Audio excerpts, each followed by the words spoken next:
Ladies and gentlemen of the jury, we all lived through the 70s. The clothes, the music, the heartwarming but rarely amusing Ziggy cartoons.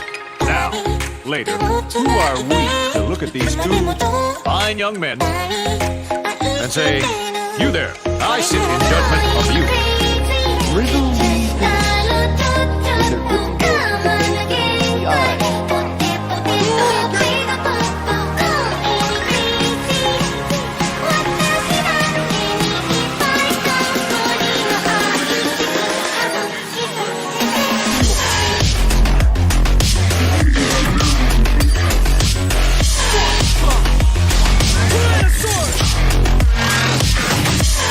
Or the stone pudding or something, I mix up some herbs and I come up with a dandy glass of this bicarbonated fig leaf.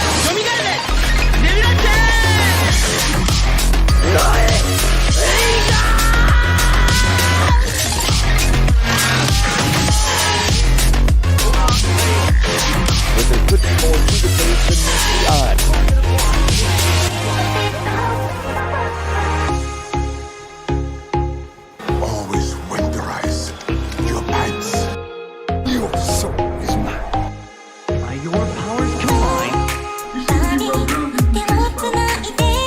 But there could be more to the case than meets the eye. Why so serious? Riddle me this. Haven't had a lot of company in a long time, but if I were expecting some, I'd whip up a really substantial meal. You see how strong I am? I'm eating all this stuff.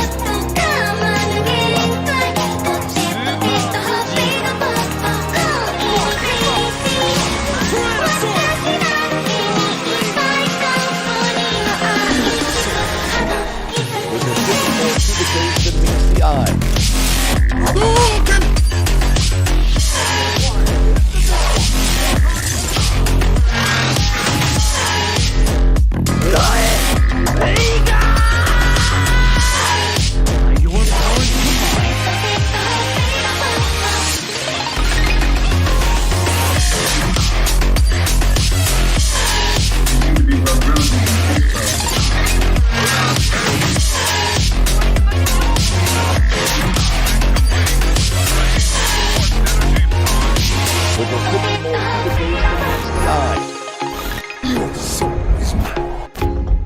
Riddle me this.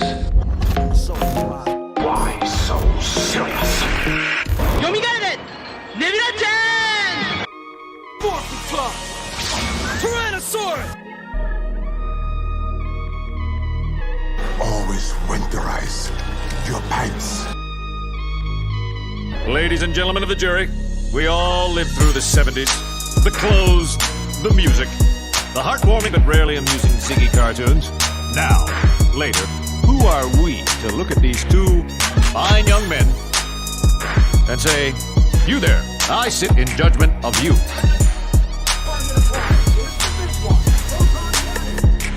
Why so serious?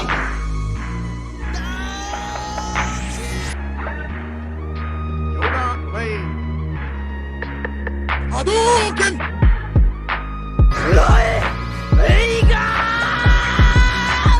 But there could be more to the case than meets the eye. Your soul is mine.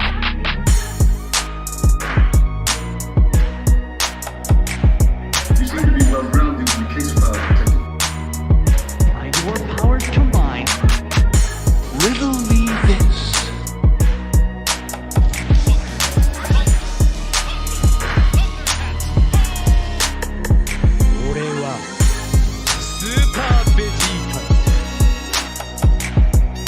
But there could be more to the case than meets the eye. I'm combining the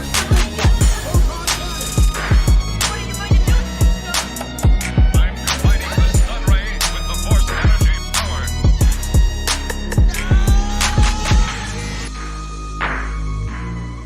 Always winterize your pipes.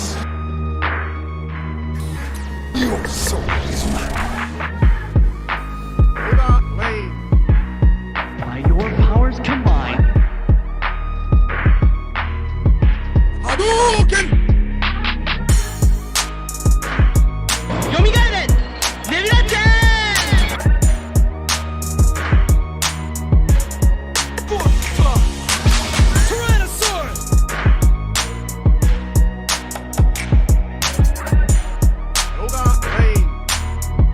Why so serious?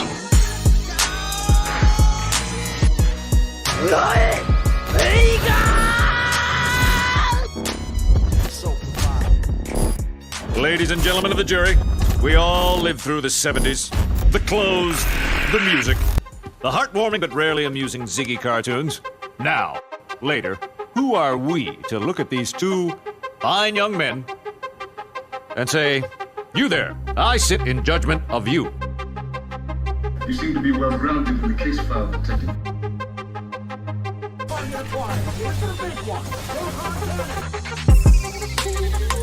But there could be more to the case than meets the eye. Always winterize your pipes.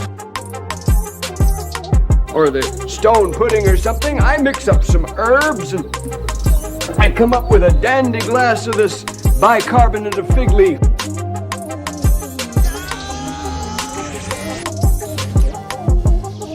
Riddle me this. Your soul is mine.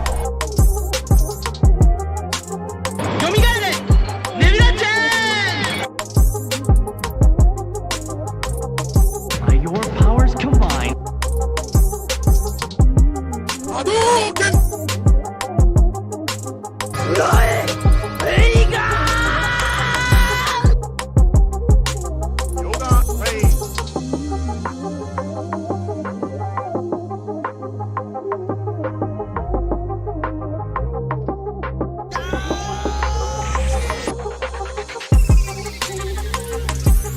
Why so serious? But there could be more to the case than meets the eye. 俺はスーパーベジータ。 Riddle me this.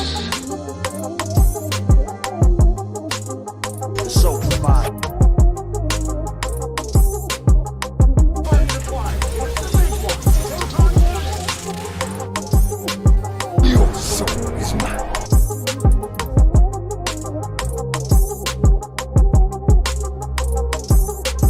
You seem to be well-grounded in the case file, Detective.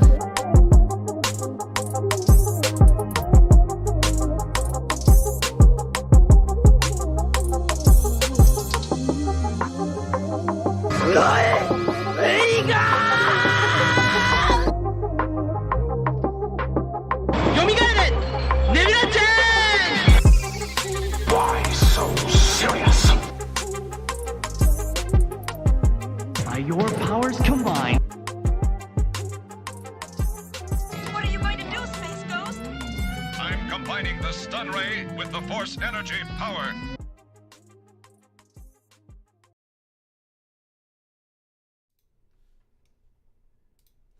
What is up? What is up? Episode 13 of Otaku Jump Podcast. I'm your host, Soul Provider on the Nerd Pill. Hope you guys are having a good weekend.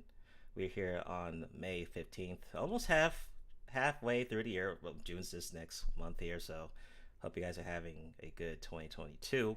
Be sure to like the video, subscribe, check out the our previous episodes on Anchor, Spotify, Google Podcast, Stitcher, and Radio Public. Also post the episodes on there if you prefer those formats. Also have the playback on the channel. Shout out to Hunter, who does our timestamps. Shout out to you. And also check out our Discord, the Oasis.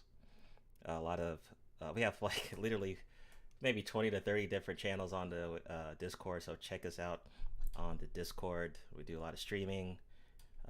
There's a lot of chats, memes, all funny stuff going down there. Also have some networking out on the Discord as well, so it's not all just fun and games on the Discord. So I got my co-host. What's going on, Adias?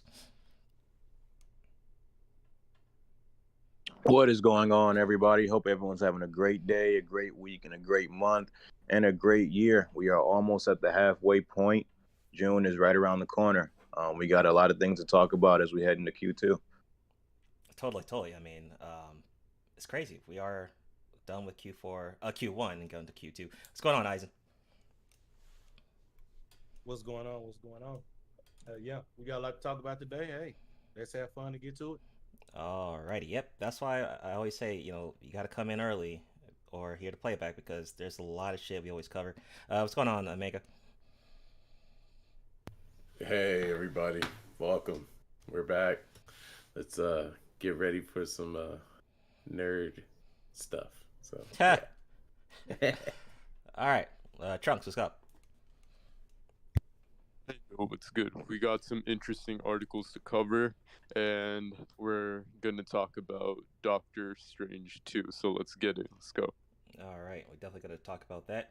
So, our recent polls, who gets the best actor of all time? Now, I like to switch it up. I usually do anime stuff, but I like to switch it up because, we talk about different stuff on the Nerd Pill. So, honorable mentions. And this was interesting. The winning choice was Leonardo DiCaprio with 53%. Just kicked everyone's ass. But it was hard to put, 5 choices. I had Robert De Niro on there, 11%. Denzel Washington, 14%. Jack Nicholson, only 5%. I was kind of shocked by that.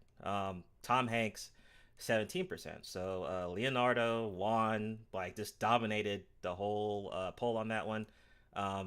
Any quick thoughts on that one? I was actually shocked that Leo won that one. No surprise there, to be honest. He's just the GOAT.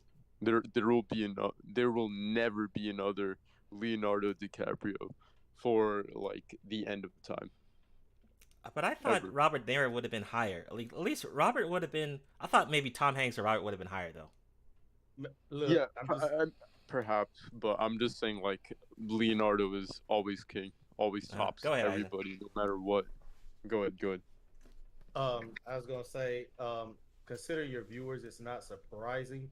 Of course, I voted for Jack Nicholson. Most of your viewers are young enough, so they wouldn't even know many of the movies. But Jack Nicholson in A Few Good Men, I don't think I could ever, of all of those you put on there, there's no one that put on the performance that he put in for that movie.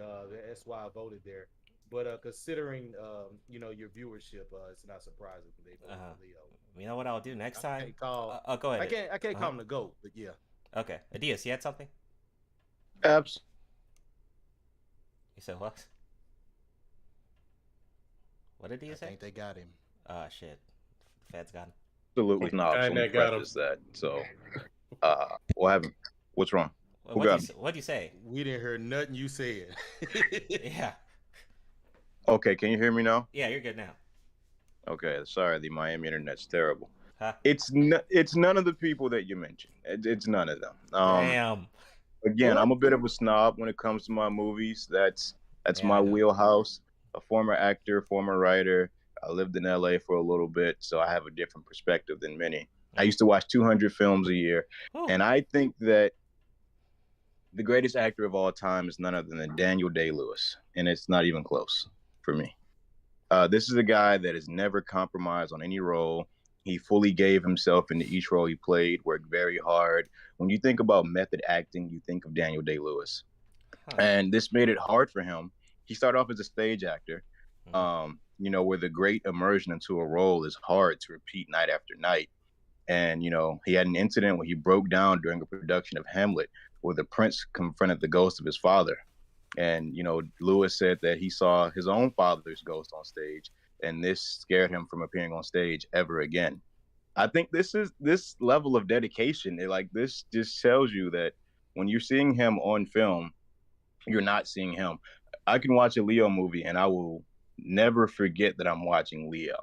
That is just something that that's true. He doesn't have that level of immersion in a role. And on top of that, this guy, Daniel Day-Lewis, he won an Oscar in his first phase of his career, and he won 2 more in his second one. And his Oscar for Lincoln made him the first man to win the Best Actor Oscar 3 times, the first actor to win an Oscar for a Spielberg film, and the only person to win an Oscar for playing an American president. So he's up there for me. Honorable mentions for me would be Marlon Brando or Robert De Niro. Okay. That's what's up. It was hard picking top 5, and it's not really my top 5. I just wanted to pick some ones that most people would know. So, Not easy, Understand. but definitely that's a good one there. I'm glad. I didn't know you were a damn writer, by the way. You didn't tell the squad us. I'm knowing this. I'm just finding out. So that's good shit. One man of many secrets. Next up, so the next one was this one was hard too. It said, who covered? We covered punches before.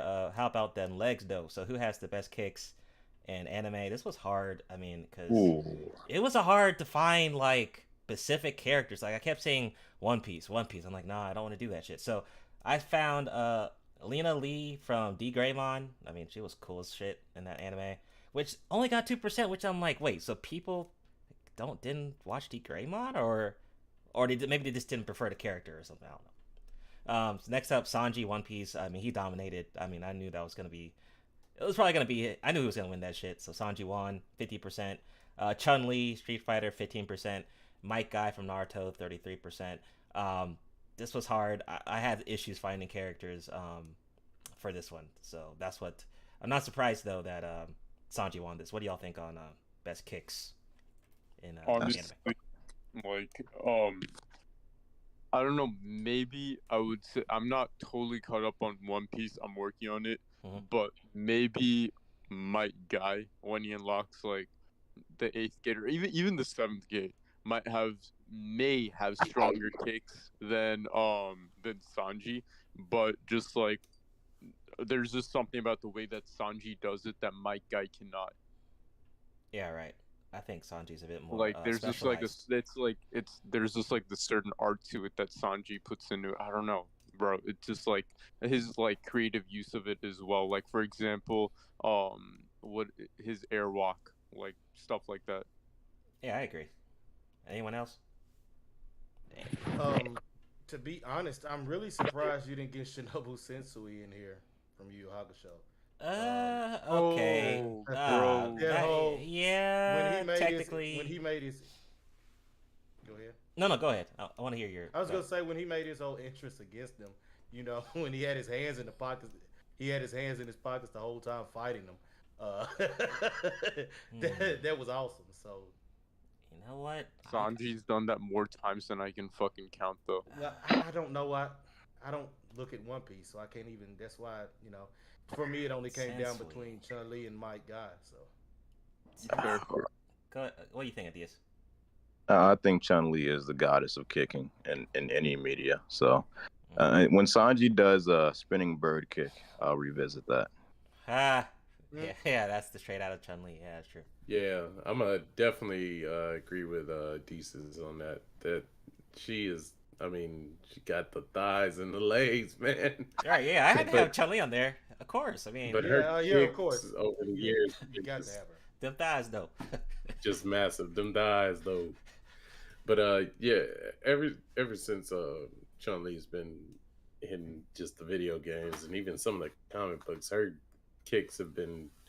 It's like I understand Kempo is martial arts, even using hands, but golly, like that kick queen. Yeah. But you know what? I always thought Sanji though definitely kick master too. So. Yeah, he's up there. Yeah, I want to give an honorable mention to Harang from Tekken, even though he's not anime. Oh, just from the pure dedication to only kicking his moveset. And exactly, that's another thing you said, dedication. That's why, like, Sanji was a clear pick. Chun Li was a clear pick. I mean, all her main moves are kicks. Hey, for my SNK people, I want to throw out that Kim Kafwan. Oh yeah, Kim. Yeah, Kim's a beast. He's a beast too. Shit, I could have put him on there. Technically, I could have. Part 2. Yeah. Well, there you go. All right. So those are our polls for these last couple of weeks. We'll have more on future weeks. So Eisen, let's go ahead and start with Star Wars because we got a lot of shit to cover on this shit. Okay. Let's go. Nerd pilling. All right. Well, the whole thing is nerd pilling, so anime falls in there. All right. So basically, we had the release here for the Star Wars Jedi Survivor. They dropped leaks about what's going to be happening.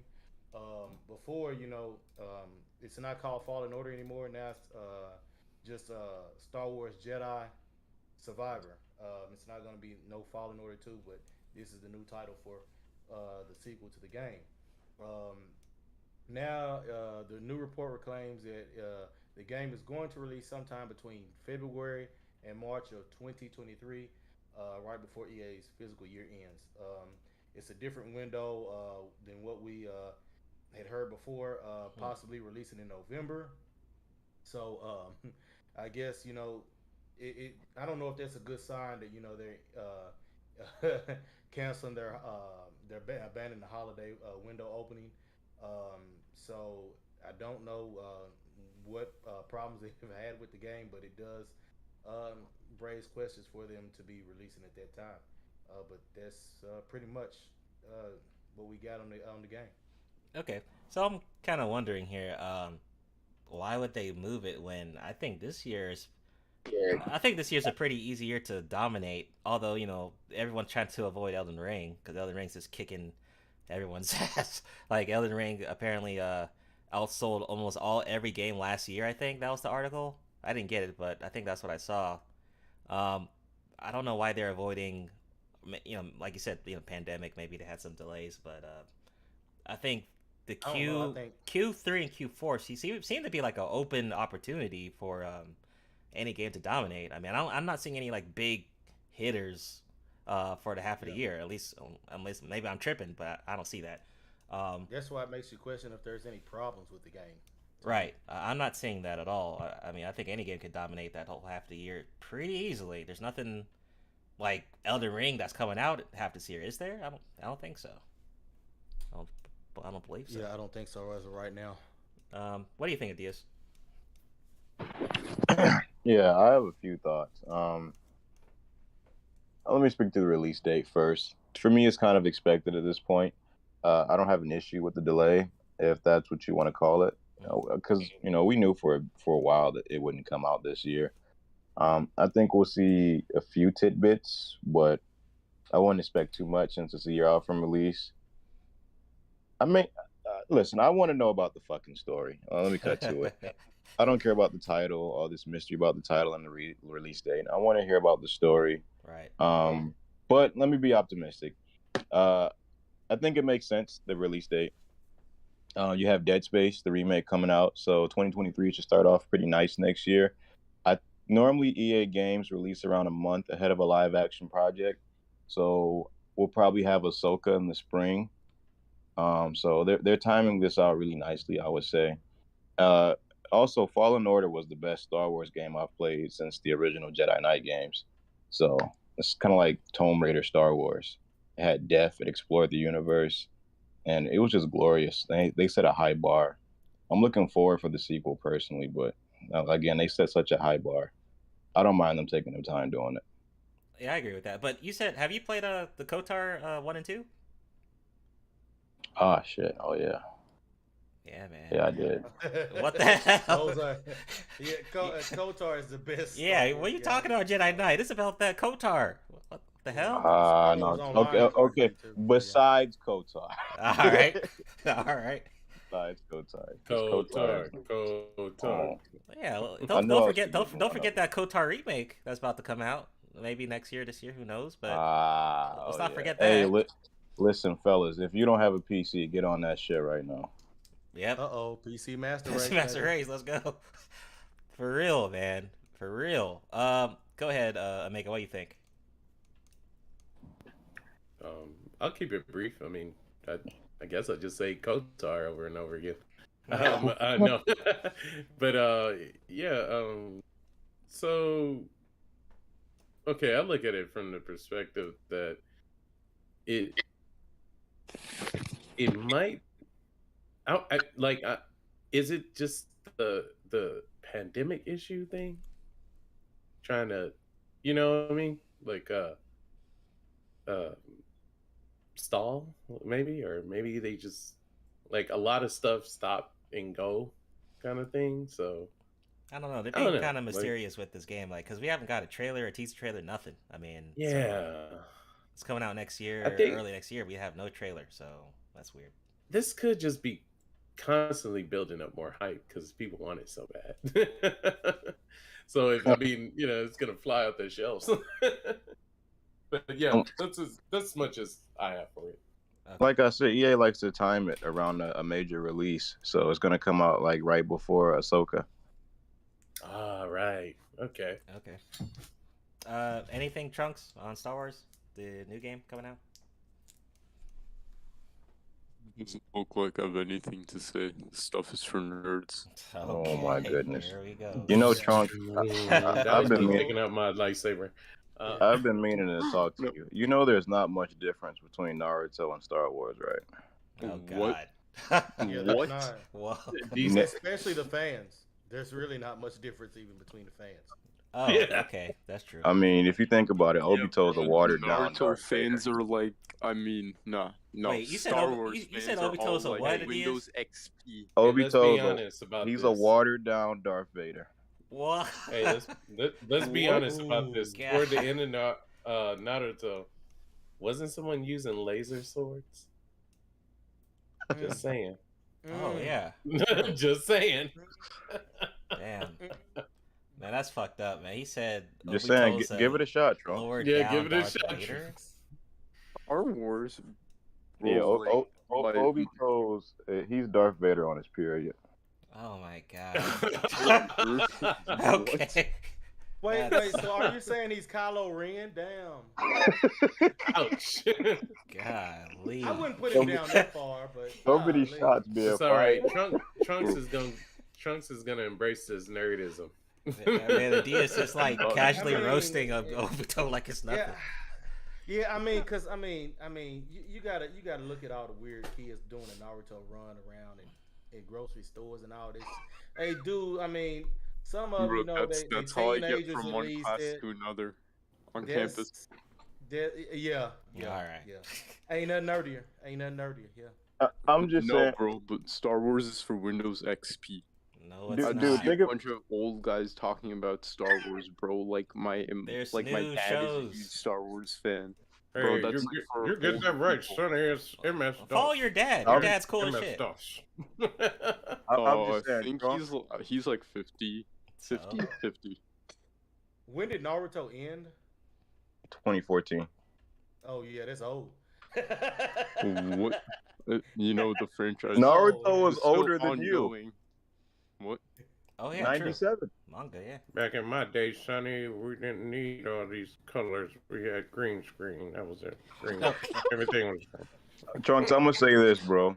You can make a serious comparison between the Sith Lords and the Uchiha clan. Oh my God, you stop. Oh, I don't even know what that is. I'm trying to remove that out of my head. That imagery. Golly, stop. It kills the youngins. The way Anakin was seduced by the Emperor, the same way Obito was by Madara. It's the same thing. Oh man. This guy said Did it all over a bitch, just like This guy said Vader has a period. Green victory. Oh, that's awesome. That's awesome. Golly. That's fucked up. Yeah, they done stole for Star Wars, man. Come on, he, now. He done spirit bombed the whole. God damn. This guy said that Vader has a period. I mean, this guy said Vader uses pads and shit. With this fucking they're built into the suit. robo voice. Really? Ah, man. Damn. I find your lack of femininity disturbing. So you're saying that Vader goes to like an OBGYN or some shit? It is. Hell yeah. All right. Okay. Off topic. All right. So back on Star Wars. Oh well, we're back on Star Wars still. So back on Star Wars. Jedi Fallen Order devs claim requests for a black or female lead were rejected. So former Respawn developer has claimed that the request from team members to make the protagonist of Fallen Order the sequel. Oh, actually the original game. Female or black were shut down. The response centered around the fact that Star Wars franchise had a female lead after the movie's Rey. Whatever, she sucks. And the game already had 2 prominent black characters. Whatever, Finn. So it says, when I worked on Star Wars Jedi Order, a lot of devs wanted to advocate for the main character to be black or a woman. Quotes, the reasons apparently given for not being in that direction were because we already had 2 black people in the game, and Rey is a woman, and we can't do that as well. And there's the tweet. So yeah, y'all ruined Finn, so whatever. I mean, he's a side dude, so who cares about Finn? You know, you guys false advertised him in Force Awakens, making him seem like he was going to be a Jedi, so whatever. But honestly, I don't care about this. I know this race bending whatever thing people care. I don't really care, and as long as it's entertaining, and has a good story and good gameplay, and I'm down. So, but this, you know, this happened to be came out with Eisen's article. Anything on this? Would y'all even care if the character was black? Or you want a black character in Star Wars? I mean, if it makes sense, cool. But if it don't, I don't care. I mean, go ahead, Eisen. Yeah. I just want good writing, which right. That's why those last 3 are in, you know, trash can movies. Yeah, right. The writing was terrible. Stuff that you had in the movies to make sense. You took out 4 hours of footage in one alone. That doesn't matter. The writing and story and everything about those movies, you know, none of it really made sense. It was crap. It doesn't matter what color or gender, you know, characters are, as long as the writing is good, which is something you didn't have with them. So exactly. But the game, you know, had good characters and much better writing than those trash can movies did. So right. What do you think, Omega? Omega, you there? Okay. Yeah, so Star Wars Jedi Fallen Order. Believe we're rejected. I don't know. I prefer. I don't know. It's weird because I do like. Okay, like you know how when you customize your character, like I do like more that it goes with more like I could make a black character, or I could make, you know, and they actually have the hair to go with it, or the facial, you know, stuff like that. I'm more based on like is the story real good? Like I ain't gonna lie, I would like to see like a whole crew of like black people like in a Star Wars, like just like I think that shit would be tight. Like we come from if it made sense, like darker, like Isaac said, if the writing was good. Yeah, the right, yeah. Like I think that's dope. Like to me, like I'm like if it was me, I'd be like, yeah, we come from the darkest part of space. Oh God, no! Or, Stop. You know, like yeah, all right. But no, other way, I'm down for it. Like as long as the story is really good and whatever the characters are presented, I think that's dope. The writing is key. But here's the thing. Go ahead. None of these fucking posts are about writing. They're all about titles and release dates and characters. This is how I know the story is not a focus, and I'm upset. But I mean, I think, can we just get a game like Jedi Academy where you make your own Jedi again? I feel like it's been a long time since we were able to we were able to play as, you know? Or if you want to be pander and shit and have that story of the other, just have an alien species as the protagonist. I mean, okay. That way you got a happy medium. Well, you do got that in Star Wars: The Online. Would you say that? Dragon Ball is like a good example of that? Yeah. You mean Xenoverse? Sort of, having alien species as the protagonist. They still look like white guys. Yeah, true. Okay, bro, I don't know what to tell you anymore. Well, actually, because at the end of the day, they're still hairy white guys. Oh God. Okay. White guys have tails. Nah, but in some pictures or images, Goku looks like a damn like Mexican dude. Yeah. Yeah, he is more dark, like in certain like pictures and shit. Depends on the artist. Yeah, right. Especially in the GT Super Saiyan 4. It's almost like he's an alien. He doesn't look like one though. No, he doesn't. Wait, was Oop Indian? Oop was Indian, right? What? Was he only did? Yeah. Or was he black? Oop.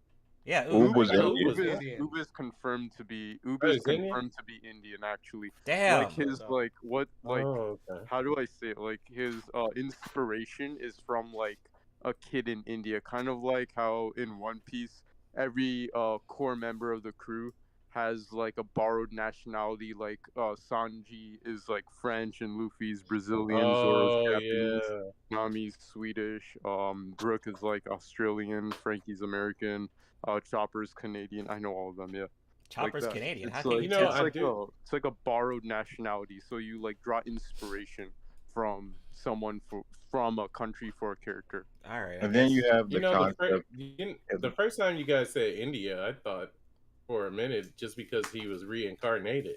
That's why. Well, I mean, that is I would say that is That part of plays it into too. it. But even in his physical form, even in his like human physical form, whatever. Yeah, not when he's Boo, but when he's Oob. Yeah, Yeah. he is Indian. Yes. Yeah, Yeah. that's When you like when you take borrowed into account nationality. the fact that the Boo, with all the demons and from the Boo saga, he's a reincarnation. He's a jinn. So that's what his inspirations are of the Indian mythologies. Right, Okay. because Yeah. there's I mean he was evil and then he was reincarnated as something good. Like Yep. Oob is on the side of the Z fighters. So. Yeah, Almost you know pretty what I much, think pretty much. though? Like Oob is basically almost like under Goku, right? Like as Yeah, the he is. as the Goku Yeah, does train him. that's his mentor, Goku. yeah.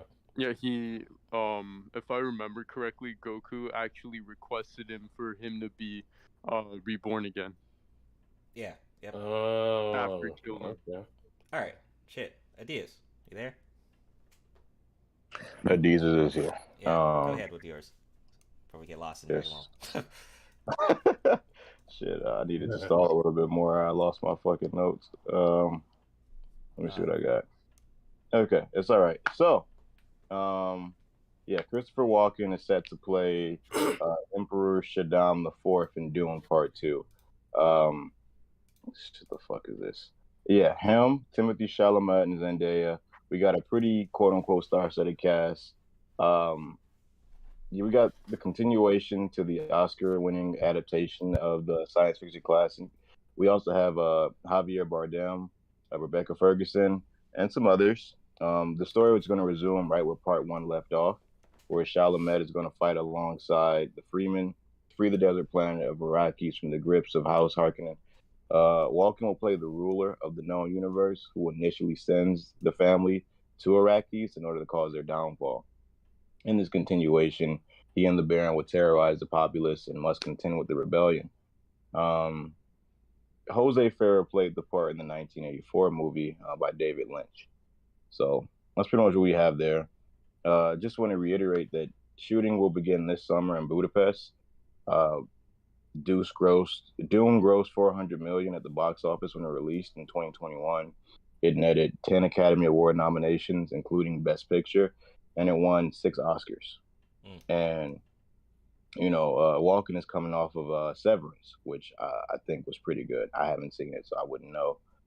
But yeah, I mean, personally, I'm excited for this cast, and I think that you couldn't have found someone more perfect. But he's not who I expected to be the Emperor, but it's a massive W, I think. And the memes will write themselves. Shit. So, Dune was great. I saw it in theaters, and honestly, I think I need to watch that again probably before Part 2 comes out. And I might even want to watch the 1984 one if it's good. I might even watch that myself just to see how it compares. But I had a good experience with that movie. I really liked it. It was really dope. So I'm definitely looking forward to Part 2. So that's pretty much my thoughts on it. You can go ahead, Eisen. Any thoughts on Dune Part 1? Or Part 2, well, the sequel? I have not seen Part 1, so I do need to see that, especially after the cast that Adidas just named. Christopher Walken is a good actor, and I like Javier Bardem also. So I have to definitely check out the first one, and I can check out this second one. Okay. Trunks, anything on this one? Did you see Dune, perhaps? Oh, no, I have not. Okay, that shit was dope. You didn't Yeah. see that shit. Mega, anything? No, I haven't been able to watch Dune, but I will say, I mean, Christopher Walken is one hell of an actor, so that's gonna be definitely a treat for everybody that's watched it already. Mm-hmm. All right. Yeah, definitely recommend watching the '80s version as well. Partially biased because I love David Lynch, though. I definitely need to do that shit. My favorite director, personally. Mm-hmm. Okay, so go ahead, Trunks, about the Deadly Sins sequel. All right, so it seems like the Seven Deadly Sins is getting a sequel. It's actually just been confirmed. Now, I was really surprised that they would make a sequel because I believe some episodes ago we said that the Seven Deadly Sins would not get a sequel, like it would just like end after this season. But apparently that's not the case. I don't know too many people who actually really like the Seven Deadly Sins like that, so I was surprised. Yeah, this one's a shocker. Because I thought, okay, after I think there was a movie it had on Netflix, and then after that, maybe it just kind of closed out. Because I think the author has another series on manga wise. He has another series ongoing that he already started. Forgot the name of it, but it kind of has the same concept like Deadly Sins.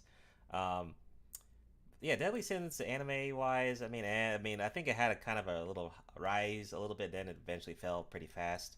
I don't hear a lot of people talk about Deadly Sins at all or excited about the series at all.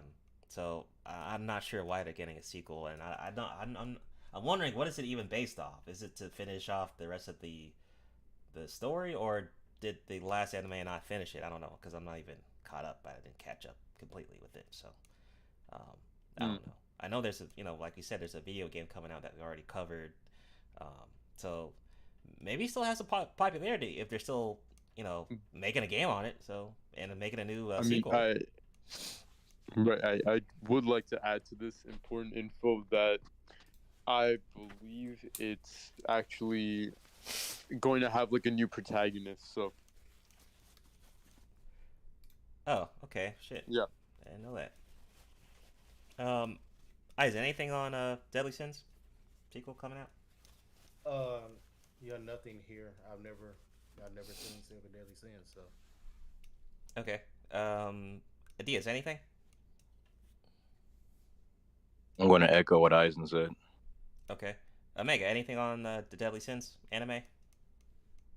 I was able to watch. I was able to watch it. It's a pretty good anime. Later on during the anime, I believe there was another season of basically going more in depth about the angel race and the demon race. The main plot of the protagonist is that like he's got a heart of gold, but I mean his dark side is even worse amongst the his own kind, and also the kind of like hey, you sign with this woman that's descendant of the angel folks and kind of thing. So I actually think it's gonna be great to see it going further. I don't know what direction it might take per se.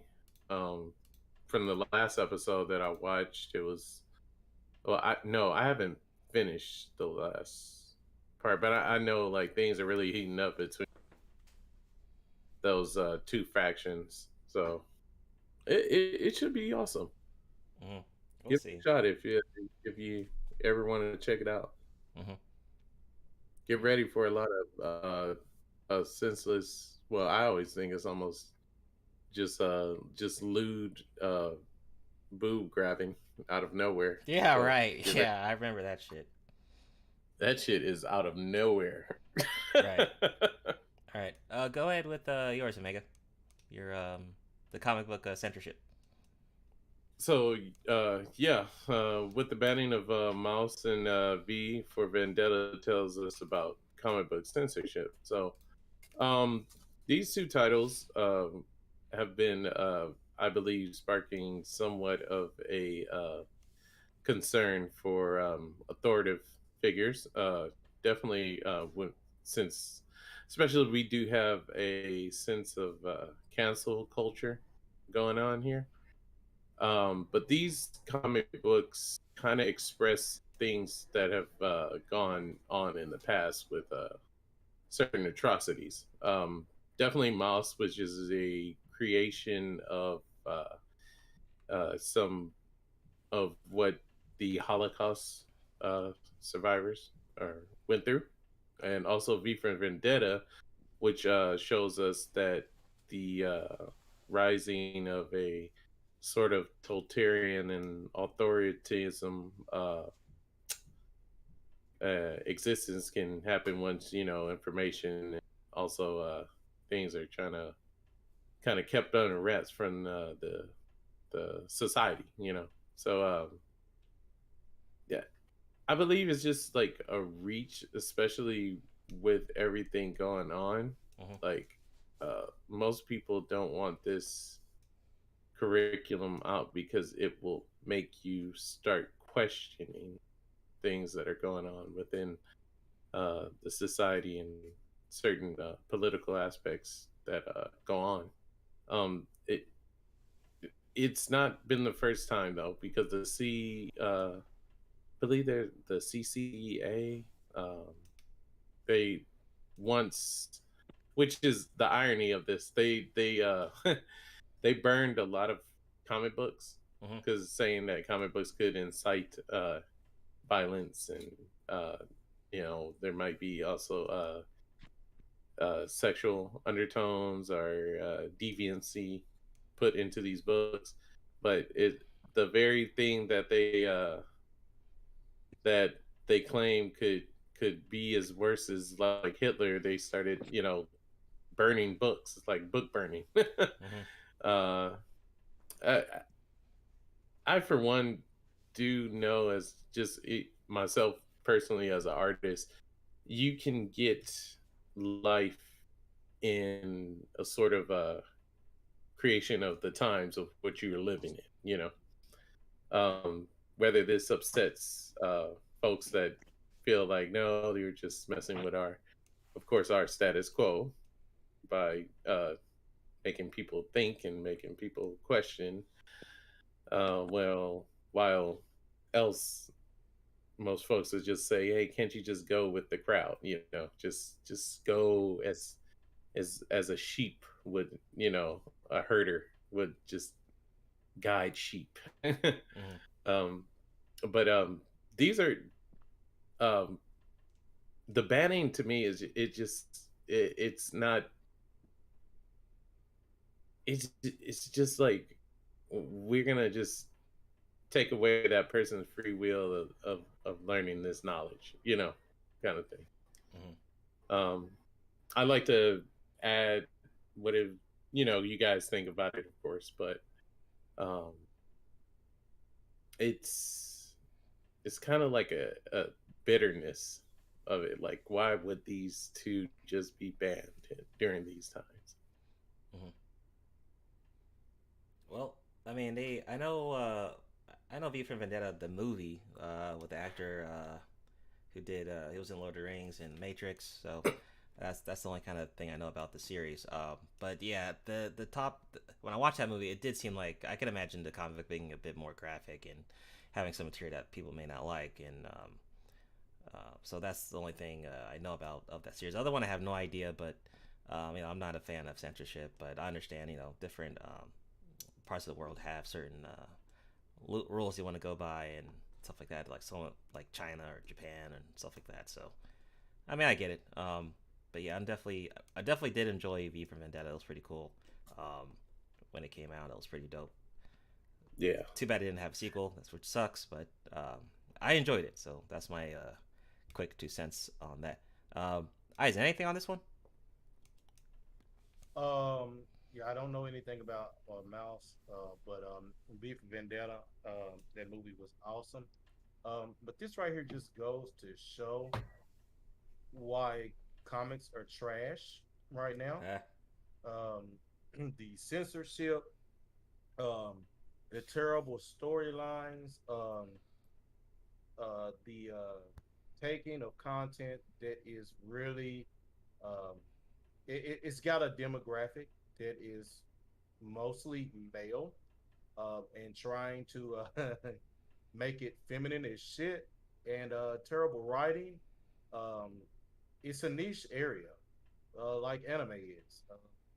So it's only going to be those people who are into that niche type of content that are going to support it. So there's a reason why anime is outpacing them. Right. Good point. Bad manga. Sorry. Uh huh. Trunks, anything on this one?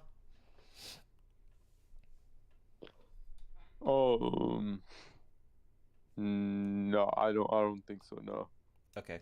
Adias, anything? No, sir. Okay, you barked out. What do you say?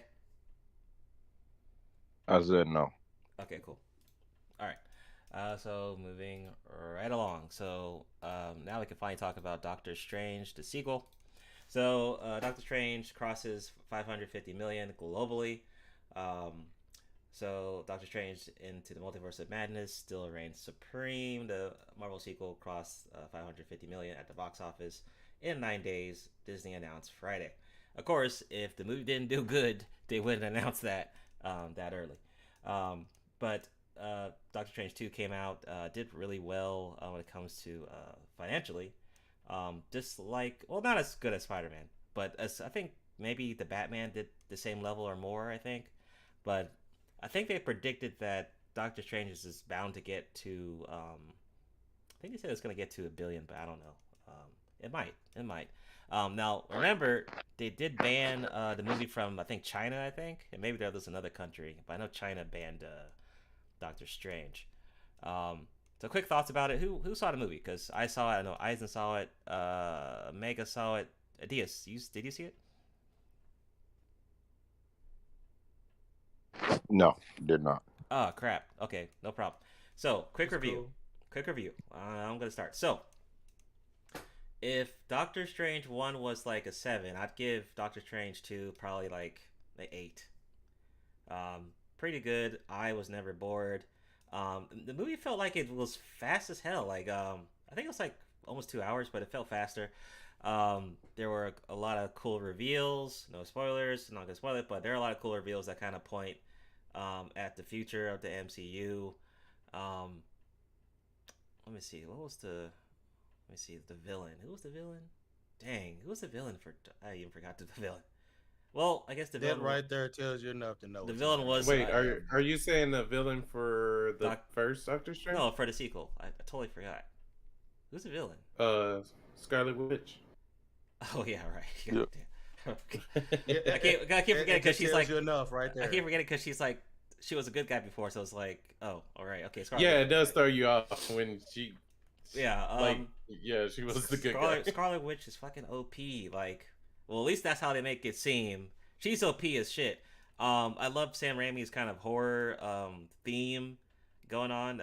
Really cool. I really did appreciate that. I like seeing the different type of strangers from different universes. Although, I guess my critique is like each Doctor Strange doesn't get the same screen time. I'll just say that. I'm not gonna go into detail about that, but not every Strange gets the same screen time. So that's kind of. There was one specifically that did not get enough screen time at all. So I'm just gonna say that, and it sucks because they made him a figurine. He was in trailers, and it's like he didn't last. I'm like, damn. But the other ones got their screen time, so that was cool. They had Chavez in there. Her power's really cool. Although I don't know, I know Eisen might say something about that character, about what they did. But action scenes were great. The reveals were cool. Fucking Scarlet Witch is a fucking beast. Strange was cool. So 8 out of 10. I mean, I can't wait for the third film, and I guess it'll be like a trilogy to complete it. But this is definitely I would say one of my favorites. Recent. I think I enjoyed this more than Shang-Chi. I'll say that. So I'll give it 8 out of 10. Not as good as Spider-Man, not as good as the Batman, but better than Shang-Chi, and still worth watching. I'll definitely get the Blu-ray and watch it again. What do you think, Trunks? 'Cause I think you said you watched it. Oh yeah, I did watch it. So yeah, so give me your thoughts and then give me like a score. Yeah. All right, so my thoughts, definitely liked it better than the first one. I don't know. What I really liked is how they just had like. Actually, no, I can't say that. I don't want to like give away too much, but Yeah. it was it was actually something like really new. There were a lot of elements in it that I had not seen before in any other Marvel movie. So, yeah, unique, interesting, great storyline. I liked it. Final score, I will give it like 8.75 out of 10. Okay. All right, to 7.5. All right, Omega, what do you think about the sequel? Give me a score and your thoughts. Okay. I'm gonna go right up the gate. I'm gonna give it a 8. Okay. I definitely enjoyed it from the aspect of how it's showing that like even the multiverse in your dreams have some kind of connection like to where another event is taking place that was you know. I definitely enjoyed the fights between like it seemed like it was a very good mixture between fight, run away, figure this out, now I'm on trial kind of thing. It just meshed well. Definitely the aspect of the Illuminati and actually seeing Charles Xavier was alive was awesome. But yeah, I definitely enjoyed the film. It really it almost had this kind of like kind of thing to it, like the fact of some sympathy was there, but also the sheer rage and wrath that you know if you really want something that bad, you're going to probably risk uh it all just to obtain. But it it did well for me, like as far as when it came down to the moment. It just seemed like it flowed well. It didn't have no kind of like I'm shutting my eyes for a minute kind of Yeah, feels. that's true. Yeah. And technically, Professor X being in the film is not what really a spoiler. I mean, he was in the trailers and shit, so I mean, Yeah. his You know, voice. I did like that they showed that Doctor Strange and I think it was mainly Doctor Strange, but his spells and abilities are just astonishing. Like even Yeah. I definitely the big Shuma Gorath kind of throw down. Yeah, and you know what? Another thing is that something I kind of appreciate, or something that kind of keeps you wondering, is like, man, like, what is gonna be like the real consequence of like Doctor Strange, like with what he's been through, especially what we saw at the end of this film. Is like he's been through a Oh lot. yeah. He's been through a lot. It seems like he's made some really like very crucial decisions that have like bad cause and effects. So we'll see. But Eisen, what do you think? Thoughts and then your score. The movie was utter trash. I give it a 4 at best. Woo, a 4? Yes, Damn. This movie was god awful. It was no way in any shape better than the first one. Okay. When it got to the Illuminati, that's whenever it became utter trash. As far as visually appealing, it was it was pretty. It was nice as far as colorful and all that. The look of it. But when it got to the Illuminati, it was utter trash. Damn, I don't even know if I can get into that without even. Yeah. I mean, we can, if necessary, we can do like a spoiler review and maybe like in our next episode. I mean, we could do that if you want to. Okay, but just I guess to briefly, I mean, she is supposed to be powerful. Her and it's not like she's superly overpowerful than Doctor Strange, but she is powerful. But um, when you have a great value watered down version of a character, God damn. able to get in freaking licks, but you have three powerful fucking male characters from their own right. One who Omega already mentioned, in Charles Xavier, who is the most powerful mutant.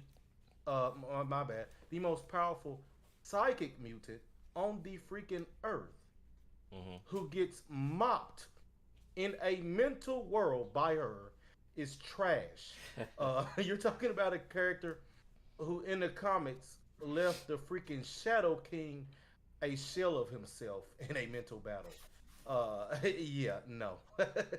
This movie was trash. It was a joke. The only thing that getting the DVD would be good for is using it for a coaster for my fucking drink. Damn. God damn. Woo! Woo! All right. Damn. But that's all I got for the MC universe. Oh, you know what? Oh, my bad. One more thing. After this, I don't think I could ever spend another nickel on anything what they have coming down the pipe through Disney, Marvel, and Star Wars. Damn. Wow. Damn, that was a slow roast. There was one thing I wanted to add. I will agree with him on that. Definitely Charles Xavier moment. Like I was like, wait a minute. Not this just him. Two other males too. There was two other yeah. But I want to add that we are learning in the Marvel universe that there are some very, very dangerous artifacts in all of these dimensions, you know, in the multi. One thing I wanted to actually else highlight that I mean, Sam Raimi is good at the horror kind of aspect, but did anyone get the feeling that you were kind of watching not only like action, but you were watching horror as well? Like there was some moments that was like jump screenish. Like, I was like, what? It was horrifyingly terrible. Damn. That it was horrifying. Okay. Yeah, that's all I want. Shout out to the Dre Experiences. Death scenes were super crazy. Yeah, there were a couple of death scenes in there. Yeah, and I like how I like how they went over the top with it because Disney, not Disney is, but I appreciate that shit. Like with fucking, not trying to spoil, but just pay attention to Scarlet Witch. I mean, goddamn, like jeez, like golly, Jesus. But I was like, who's man. this? Shout out to Judge. What's up? Threw my Judge? popcorn everywhere. Shout out to Judgezilla. He says, ask Eisen what he thinks about mint chocolate chip ice cream with the raisins.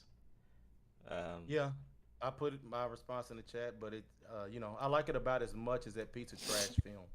Okay, man, who puts raisins in ice cream? Whatever, Judge, you're weird. All right, so next up, Adias, with the Fast X article. Absolutely.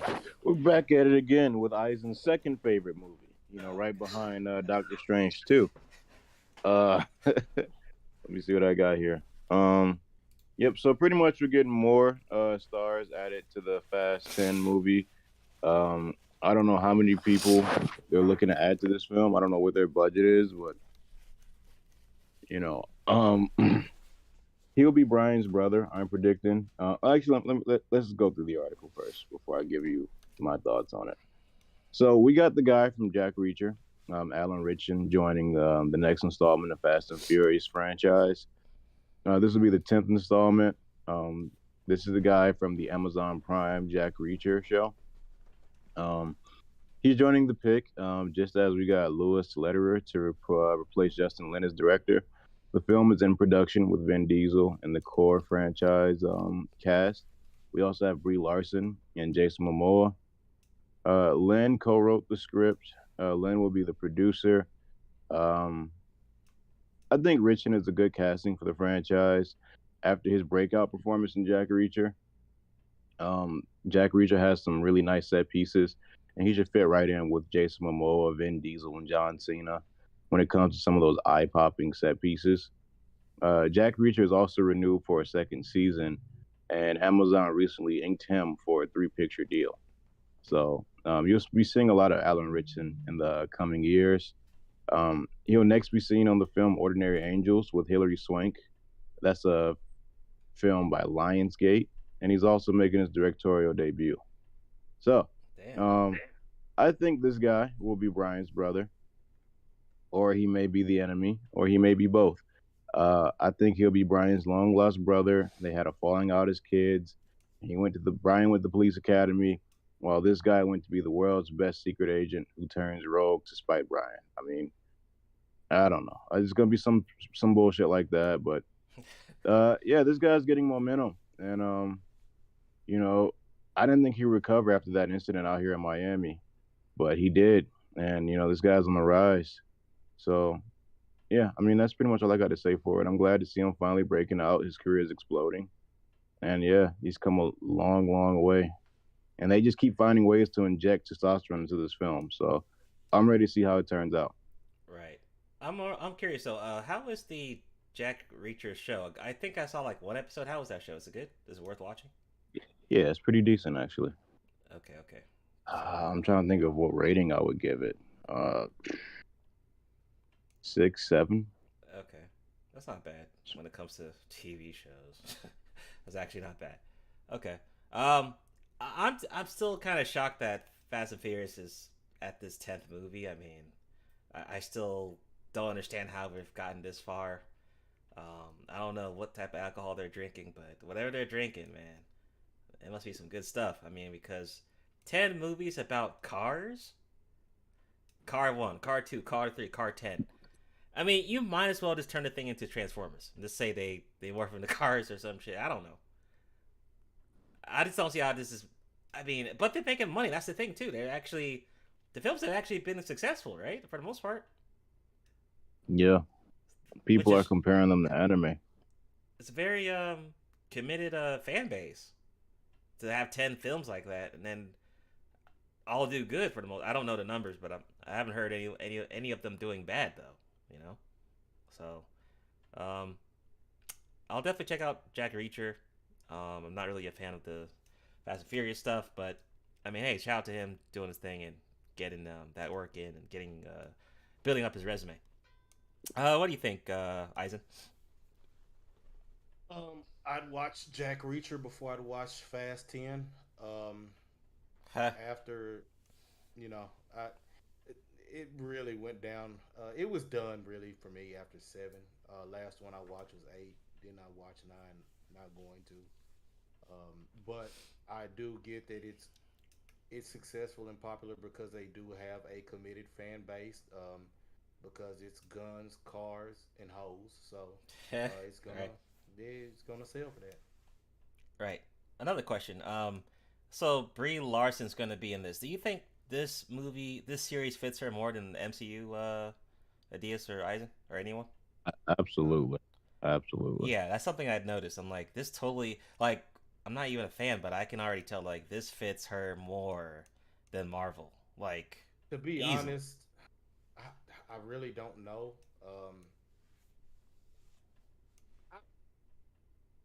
I don't know.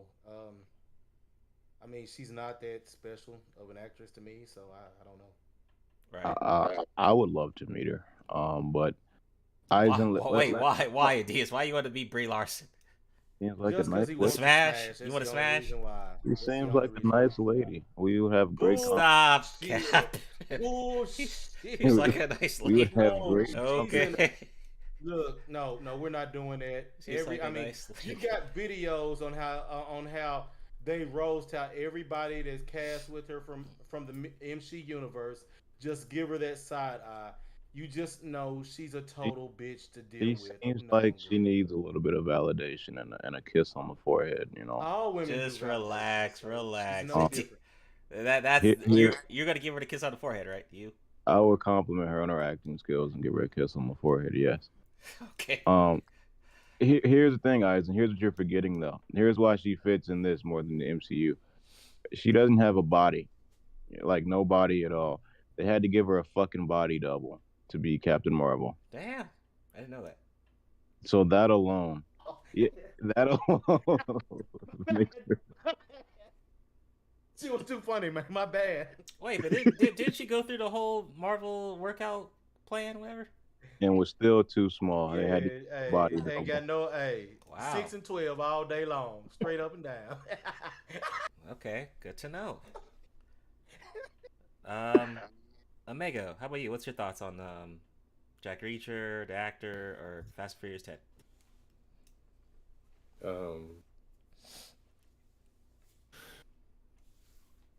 Fast and Furious 10. I'd say good fit. I mean, this roller coaster ride's been long, so. But Jack Reacher, I've seen like 2 episodes and it's pretty good. I look forward to actually finishing it. So yeah, great for the actor himself to get this. I mean, this would be a big thing for him. But as far as I don't know where they're going with 2010. What they're going to be driving on a volcano at this point? Or in space. Like, but I say good for him. Definitely be looking forward to seeing him on the big screen in a cool spot. Let's not forget to I maybe undersold Reacher. I think it was actually maybe an 8-9. I'll give it an 8-9. And if you guys, just to give you a bit more context on Alan Richardson, he was on American Idol. He played Aquaman in Smallville. He was a reference model for Beowulf. He was the voice for Aquaman in The New Frontier. Oh, wow. He was in Blue Mountain State. He was in one of the Hunger Games. He was the voice for Raph in the 2014 and 16 Ninja Turtles. He was in Black Mirror. Oh, yeah, he was right. Hank Hall in Titans. So he's a great actor. Okay, Yeah, he has quite the resume. Yeah, I forgot about him playing Aquaman in Smallville and all. Yeah, and Raph, yeah. Yeah, it's good remember to that see. shit. I will, like I said, I would definitely, give Jack Reacher. Is that on Amazon? Yeah, Amazon Prime. Yeah. Yeah, Amazon. Yeah, I'd definitely give that a try before I'd give that Fast 10. But good for him. Yeah.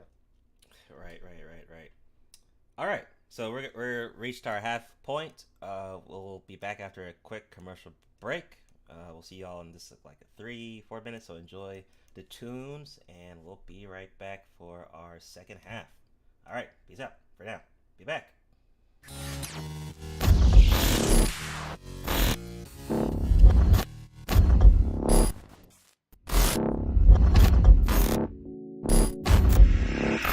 Ladies and gentlemen of the jury, we all lived through the 70s. The clothes, the music, the heartwarming but rarely amusing Ziggy cartoons. Now, later, who are we to look at these 2 fine young men and say, "You there, I sit in judgment of you"?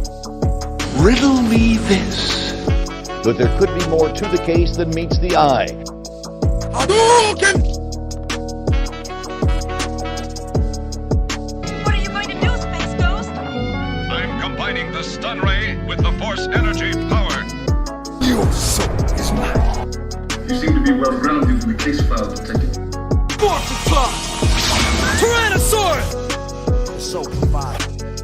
Or the stone pudding or something. I mix up some herbs and I come up with a dandy glass of this bicarbonate of fig leaf.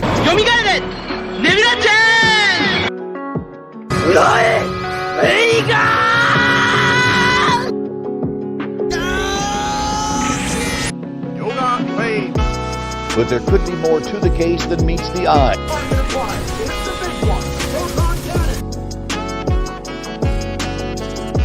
Always winterize your pipes. Your soul is mine. By your powers combined. You seem to be well grounded in the case file, Detective. But there could be more to the case than meets the eye. Why so serious? Riddle me this. Haven't had a lot of company in a long time, but if I were expecting some, I'd whip up a really substantial meal. You see how strong I am? It's from eating all of this stuff. 俺はスーパーベジータだ。Yoga Lane. Your soul is mine. But there could be more to the case than meets the eye. Hadouken!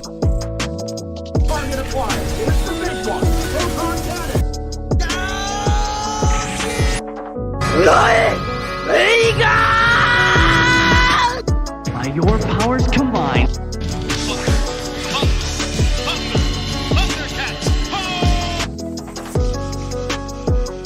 You seem to be well-grounded in the case file, Detective. Yoga Lane. What are you going to do, Space Ghost? I'm combining the stun ray with the force energy power. But there could be more to the case than meets the eye. Your soul is mine. Riddle me this. Why so serious?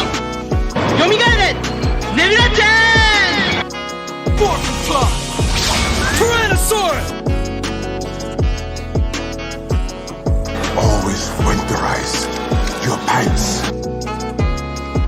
Ladies and gentlemen of the jury, we all lived through the 70s.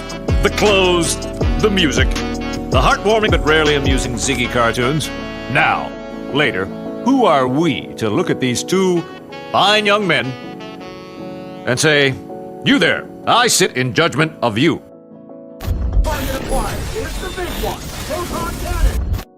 Why so serious?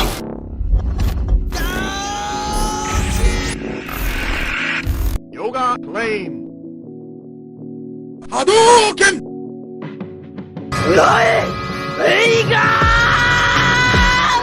But there could be more to the case than meets the eye. Your soul is mine.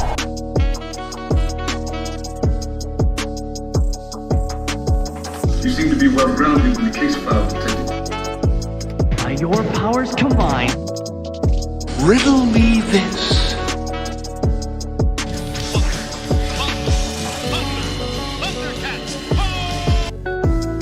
俺はスーパーベジータだ。 But there could be more to the case than meets the eye. What are you going to do, Space Ghost? I'm combining the stun ray with the force energy power.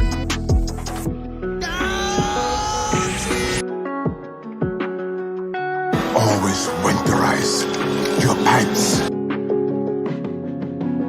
Your soul is mine. Yoga Lane. by your powers combined, Hadouken!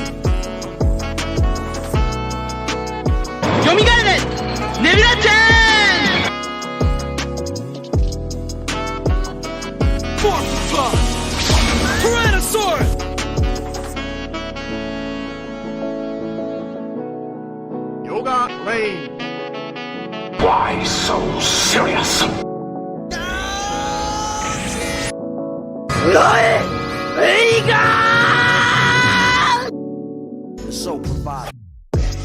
Ladies and gentlemen of the jury, we all lived through the 70s. The clothes, the music, the heartwarming but rarely amusing Ziggy cartoons. Now, later, who are we to look at these two fine young men and say, "You there, I sit in judgment of you"? You seem to be well-grounded in the case file, Detective.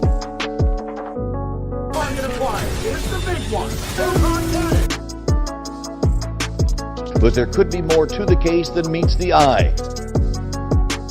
Always winterize your pants. Or the stone pudding or something. I mix up some herbs and I come up with a dandy glass of this bicarbonate of fig leaf.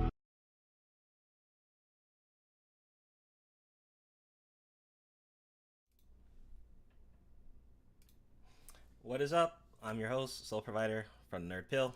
Episode 13 of OTAKU Jump Podcast. Be sure to like the video, subscribe. We're back. This is our half point. I hope you guys enjoyed the first half. If you missed it, we're available on Spotify, Google Podcast, Stitcher, Anchor. All those links will be in the description. If you haven't joined the Discord, the Oasis, be sure to join it to stay updated with news on my channel or watch parties or this other stuff. Definitely join the Discord. The Discord is lit. Shout out to the people in the Oasis. So we got more shit to cover. It's May. We're almost to the half point of the year. With my hosts, Adias, Eisen, Omega, and Trunks. So also shout out to the people in the chat who Death Racer, what's going on? Judge. So shout out to Judge, the Dre Experience, what's going on? I think this is my first time seeing you in the chat. Shout out to the new peeps. Shout out to Wolfman, what's going on, Wolfman? Good to see ya. Good to see ya. And shout out to Dorian was here. Dane, what's going on? Good to see ya. Coolin, or Foolin, as we call him. He has a lot of names. D Wayne, what's going on? What's going on? What's going on? So after this episode, we will have our first episode in June. We will be skipping the Memorial Day weekend just for people to enjoy their holiday. So we don't have 3 episodes this month. So the next episode will be early June. So that's what you'll see, episode 14. So also, we have a little poll in the chat. So it looks like right now, 33% said meh. What do you think about Doctor Strange 2? Right now, 33% said dope. Good said was 25%. Meh was 33%. And sucked was 8%. So it looks like we're at ties with kind of mediocre and dope, it seems. So people are, the votes are still there for the poll if you want to vote for that. Oh, so back to the news. Let me see. Let's go to this Naruto one. So go ahead, Trunks, on the profit for Naruto and Boruto. All right. Wait, just give it a second to come up on my screen. You're good.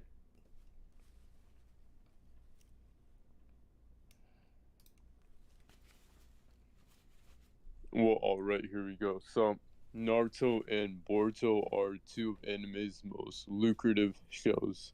And there's new data to support this. So, as you know, Naruto's been around for like a long time.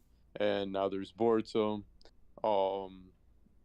But yeah, so these 2 are pretty much making the most money. Thus far, that's what this article seems to claim. Right. So, I'm a little bit shocked for Boruto, because Boruto, once again, I've critiqued it before. I used to react to it, then I stopped once the filler came. It has like its hot moments, and then after a while, it goes back to like this dumb filler stuff, and then it'll go back again to, hot shit, and it'll go back down. So, but last year, I think the best year for Boruto was last year compared to this year. Boruto was trending quite a few times last year, especially with, Naruto having a new form, Boruto having his form last year. So I could see, the sales and them making bank easily off that. But I'm still shocked that it's at number 2. I still don't get that. I still don't get how it's at number 2. Keep in mind, Pokemon is in 3rd place. Yeah. And Yu-Gi-Oh! And Bleach are below that, so... I'm even shocked for Bleach. Naruto's... Because Bleach ended. I'm still shocked that Bleach is up there. But see, it makes sense for Pokemon, though. Pokemon, let's be honest, that shit's always going to sell. Yeah, always, 100%. The audience, the fan base, and the new audience for that. Mostly because of the games, but... games, the anime, the merchandise, everything. And it grabs kids and stuff like... Man, Pokemon going to be selling for, like... decades, man. I don't see Pokemon ever suffering. Bleach, I'm surprised, but Bleach it's actually cool to see that it's in the top 5 when we're getting a new anime coming soon. So that's good. So that's kind of like a good. It's crazy that it still has momentum even when there's nothing currently out. Yeah, I just wanted to quickly add, this is about Bleach and Boruto specifically. But I've noticed that these 2 have like very cult-like fan bases. I feel like with Naruto, it's starting to go from like a more cult-like fan base to more mainstream now. Like almost like it's becoming like the new Dragon Ball. Does that make sense? Yeah, for the new generation. Yeah, in terms of influence and how mainstream it is, how popular it is, how often you see people wearing the merch, whatever, whatnot, right? I Yeah. feel like that's slowly taking the spot of Dragon Ball, the Dragon Ball franchise, and then Boruto specifically, and Bleach have just like a more cult-like fan base. Yeah, I agree. Naruto's really a big icon, just like Mario or like Sonic or Goku. Yeah, Bleach does not have that. I'll be honest. Bleach does not have and that. neither Naruto does has Boruto, and neither does Boruto. Yeah, Boruto doesn't. Yeah, but they have cult-like fan bases. That's why I feel like, we're the cult fan bases that are like keeping it in the top 5. And that's why Bleach is in the Naruto top is still 5. That's why Naruto's still well Boruto's talked on about number 2. too. Naruto's still well talked about year to year. I mean, people still talk about Naruto even to this day. Yeah, that's what I'm saying. It's like slowly, in terms of influence and position, becoming the new Dragon Ball. Yeah. Okay. What do you think, Aizen? After he pretty much rounded off the top 5, I'm not surprised. Bleach usually always makes it in the top 5 as far as total earnings at some point throughout the years, even though it ended in 2008.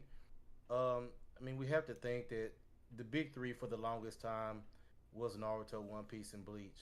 That shit is not going to change for some time now. Boruto is a Naruto spinoff, so it's not surprising at all. What do you think? And go ahead. One more thing. I mean, and then Boruto is huge in America.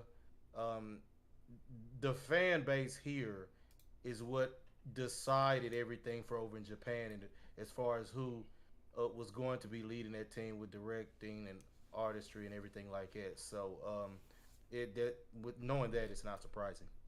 Yeah, I would also say that Boruto, rather than being a spin-off, it's more of a continuation. But yeah, I think it's Naruto that's giving Boruto legs. I mean, honestly, yes, like without a doubt. Once Naruto dies down, I don't think Boruto's gonna have. Actually, Boruto will probably end by then and just go away. I don't see Boruto surviving. I don't know. I don't think so. I don't think so. I think the American audience has bought into it. Yeah, seems so by the numbers. I mean, that's what it says. I mean, guess so. That's data. Fuck opinion. Look at the data. Second place. So that is what it is on that. Death Racer. He says Ash ain't win yet, dude. Ash is like Goku. He's like immortal, man. He doesn't even die. Like, he gets younger and just does the Pokemon League again, I guess. I have no idea where the Pokemon story is at right now. I wonder where the Digimon numbers would be, because Digimon's still popping. I mean, he still got series going, games coming. I think Digimon Survive is a game coming out soon, I think I've heard. So Digimon's still doing his thing too, actually. I liked Digimon back in the day. Yu-Gi-Oh! Still doing this thing. I think Yu-Gi-Oh! Is getting a new anime too. So these are really talk about successful evergreen series. Pokemon and Yu-Gi-Oh! I mean they're gonna be going forever. Crazy. I mean that's a great business model. For those series. Anything on this, Sadius? I think he had to leave for a minute. Okay, no problem. Omega, what do you think? Straight up, I'm gonna say merch. That they dominate in that shit. Yeah. But and Boruto, I mean, it almost seems like Boruto is like for just yeah, I'm the man. My son though is trying to follow in the footsteps. But yeah, I definitely just gonna stay on the merch part. Like, they dominate in that. Totally. Okay, so part of that I actually don't agree. I don't think it's like trying to follow Naruto's footsteps, to be honest. No, I didn't say it's trying to follow his footsteps. I'm just saying that it's Naruto that's giving Boruto. You. Oh, okay. No, that's he's addressing. Oh, okay, what go I'm ahead. saying. Yeah. Yeah. Yeah. I don't I know. I don't feel know. like It's it's like like father it's and starting son to distinguish thing. itself a little more. The problem is it can't. So It it automatically is riding Naruto to its success because, I mean, yeah. like I said, it's a spinoff. You said it's a continuation. Either way, it owes its success to Naruto. So there's no way to Right. you No, can't. but yeah, pretty much. That's what gave it that initial push. But I think like for Boruto, like that whole thing, it's like how do I say this? We have to see if that show can like stand on its own 2 feet, you know, Yeah. like in given time. Like will it stick or will it's not? I think it's a coin toss actually. Hmm. We'll see. I mean, it's gonna be interesting to see. Next up, more Star Wars. Go ahead, Eisen. All right. So basically, here, what I've got is this article here from Star Wars News Net. But basically, here, Ewan McGregor had an interview with Empire magazine, and basically, he got questioned over some things, and he had to actually he had to do a marathon over the series, over the Star Wars series, and he started with the prequel and the first prequel, rather say, and going all the way through, and they asked him to choose to introduce one of the films to choose, and I guess speak about it, and he chose Episode 3, Revenge of the Sith, stating that he think it was the strongest film, and he knew how the films liked it a lot. I do have to say that it was a very strong film. A lot of memorable dialogue Yeah. was in that film. It was awesome, and he goes on to basically say, that doing this and coming back, um, coming back doing Star Wars again, it felt great, and he had a new appreciation for this for the franchise of Star Wars and what they had done before, and then for Kenobi, seeing Hayden Christensen walk on the set for the first time in that Vader costume, it that right there helped bring a whole new appreciation to the Star Wars universe for him. But yeah, he was saying that about how impactful Episode 3, Revenge of the Sith was. I have to agree. But he's saying he's excited about people seeing what's going to happen next. If you scroll down and look, you'll see there's a photo of him, in some ragtag clothing, holding a lightsaber, and this is the first time, for anything promotional we'll see with him holding a lightsaber, and this right here is him basically at his lowest level. He has not been practicing. He's pretty much, he has been a hermit. He's not been using the force. He hasn't been doing anything. So he's rusty as crap. And it's saying that he's going to have to make a decision whether he's going to choose to get back into the game or not with the force and everything. But we all know when you've seen all the movies what happens. But this is I think we'll see how it goes with the fans. Like I said, I had no personally. I have no interest in the Obi-Wan movie just because all this takes place after when he's supposed to go into hiding. Right. So he's not supposed to be doing anything. So to have him doing something is kind of defeats the whole premise of everything. But we'll see what happens. That's true.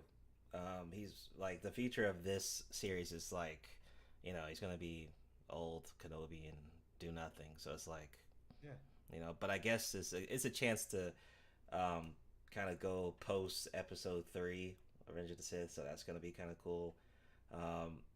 Star Wars has been, I think they've been pretty successful on Disney Plus, minus maybe Boba Fett in my opinion, but it seems like everyone seems to be liking Star Wars, to do Star Wars stuff on the platform. So go ahead and get the bag, Disney. I mean, that's all I could say. And plus, with Vader coming back, and with the same actor, I mean, it's just gonna be epic. I think it should be epic.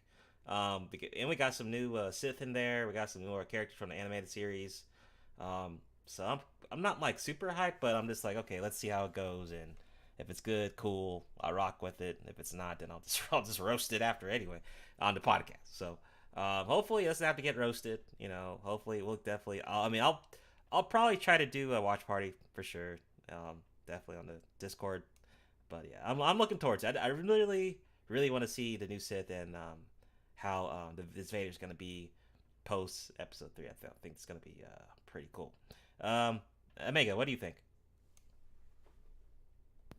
I think it's gonna be real cool.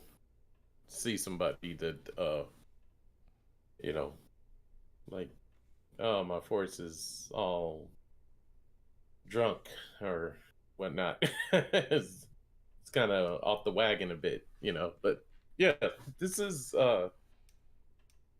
introducing this character into, you know, where he like Obi-Wan Kenobi he's always been pretty popular amongst everyone. The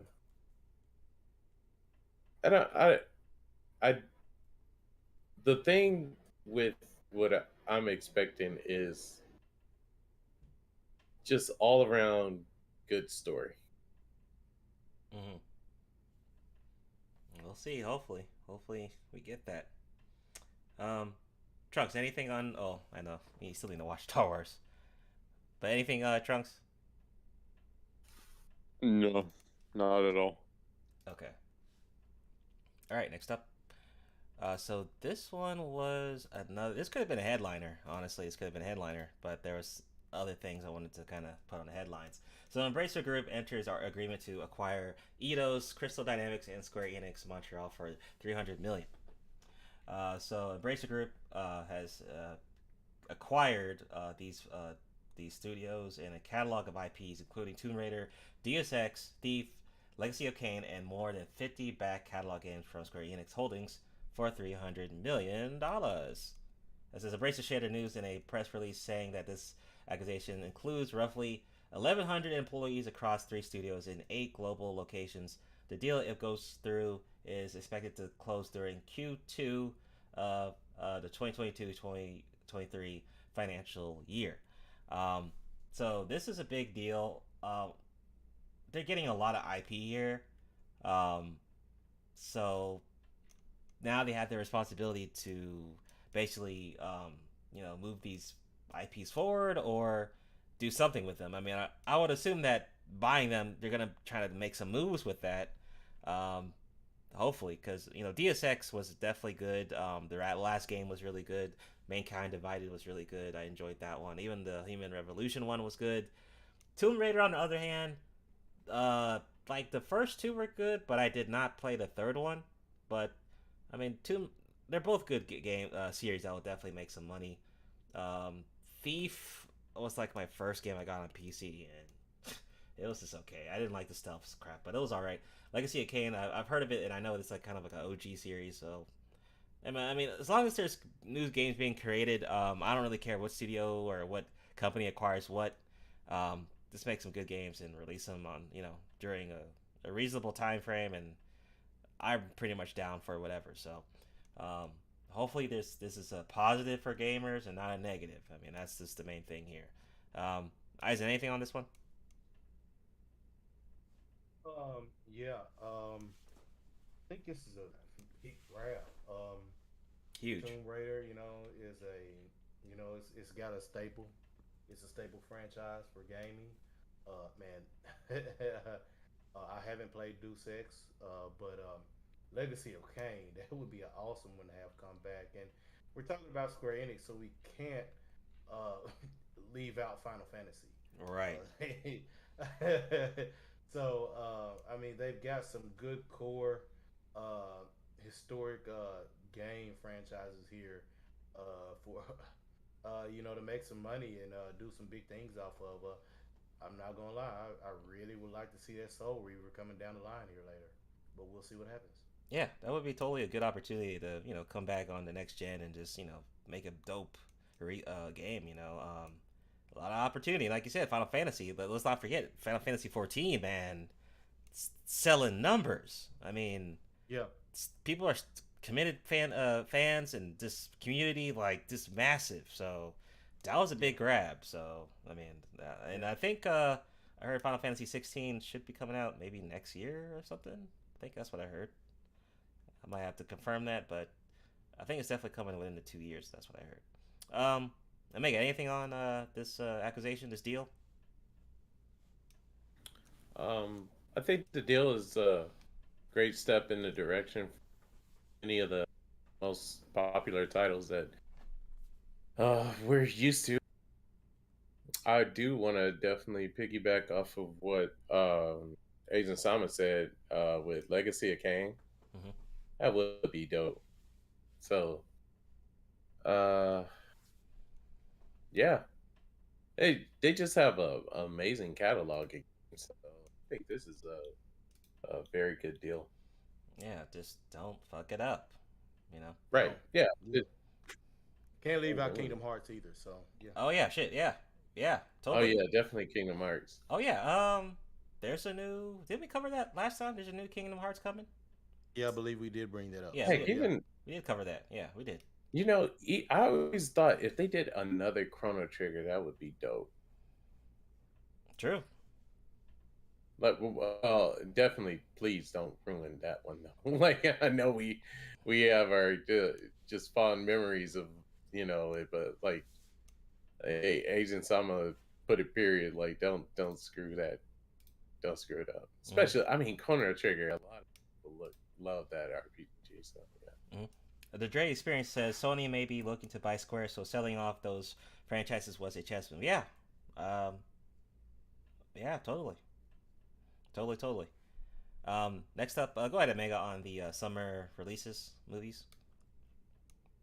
Okay, so definitely gonna read about all the biggest sci-fi, fantasy, and horror movies coming to theaters and streaming during summer of 2022. So we've already covered Doctor Strange Verse of Madness. We have Firestarter, which is I've seen a lot of promotions for it on the I think that was Hulu. Is this gonna be in theaters or is this on like Amazon or something? I know it's streamed. Okay. It's streamed. I think it's else, but I think it's in theaters. It too. is. Okay. It's in theaters too. Cool. Yeah. Okay.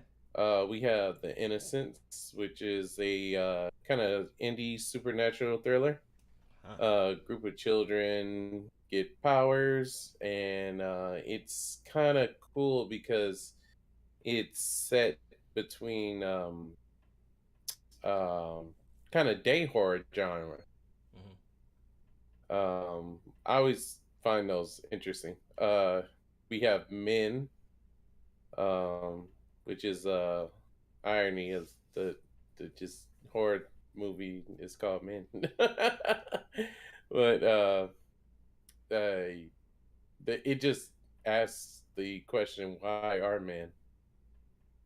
Wait, this is a horror movie? Anything, yeah, but it's a horror movie. Okay, I need to watch this trailer afterwards. I didn't know that was a thing. Yeah, the trailer it'll blow your mind. Like, okay, it looks kind of creepy. Okay. We have Chippendale Rescue Rangers. Oh my god. Okay. And mind you, Hey, I've seen this all over LA. So yeah, it's getting a whole lot of promotion. Okay. We have the Bob Bob's Burgers movie. Dude, Bob Burger is funny as hell, man. He's funny as hell. Oh yeah, I love that. The voice actor is so good. Yeah, it's funny. Yeah, man. Doesn't it seem like he just okay? Like voice actors do like voice training, but it just seems like his voice is so natural. Yeah, it's hilarious. Naturally nonchalant. Yeah, it's funny. Good show. That's a good Moving show. forward. All right. We have Crimes of the Future. This is based. Surgery is the next basically. So an artist who thrives on body modification and how that may impact the future of human evolution. Okay. We have just Jurassic World Dominion. Yep, saw some trailers on that. I don't know how people would feel about this, but it looks kind of cool. You know, honestly, I'll be honest with the Jurassic, man. It's just I really don't care. I don't know, and I think it's making good money, right? You know, Chris Pratt has a lead in this in his own trilogy. Cool, but like, I don't even think I just really don't care. I think I saw the first one, and that was it. I don't know.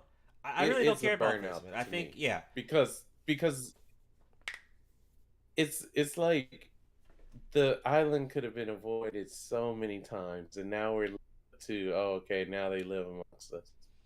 Yeah, I think if I wanted to watch Jurassic Park, I'll just watch the old stuff. I mean, I think I'm good Old on school, that. I don't think I don't know. Okay.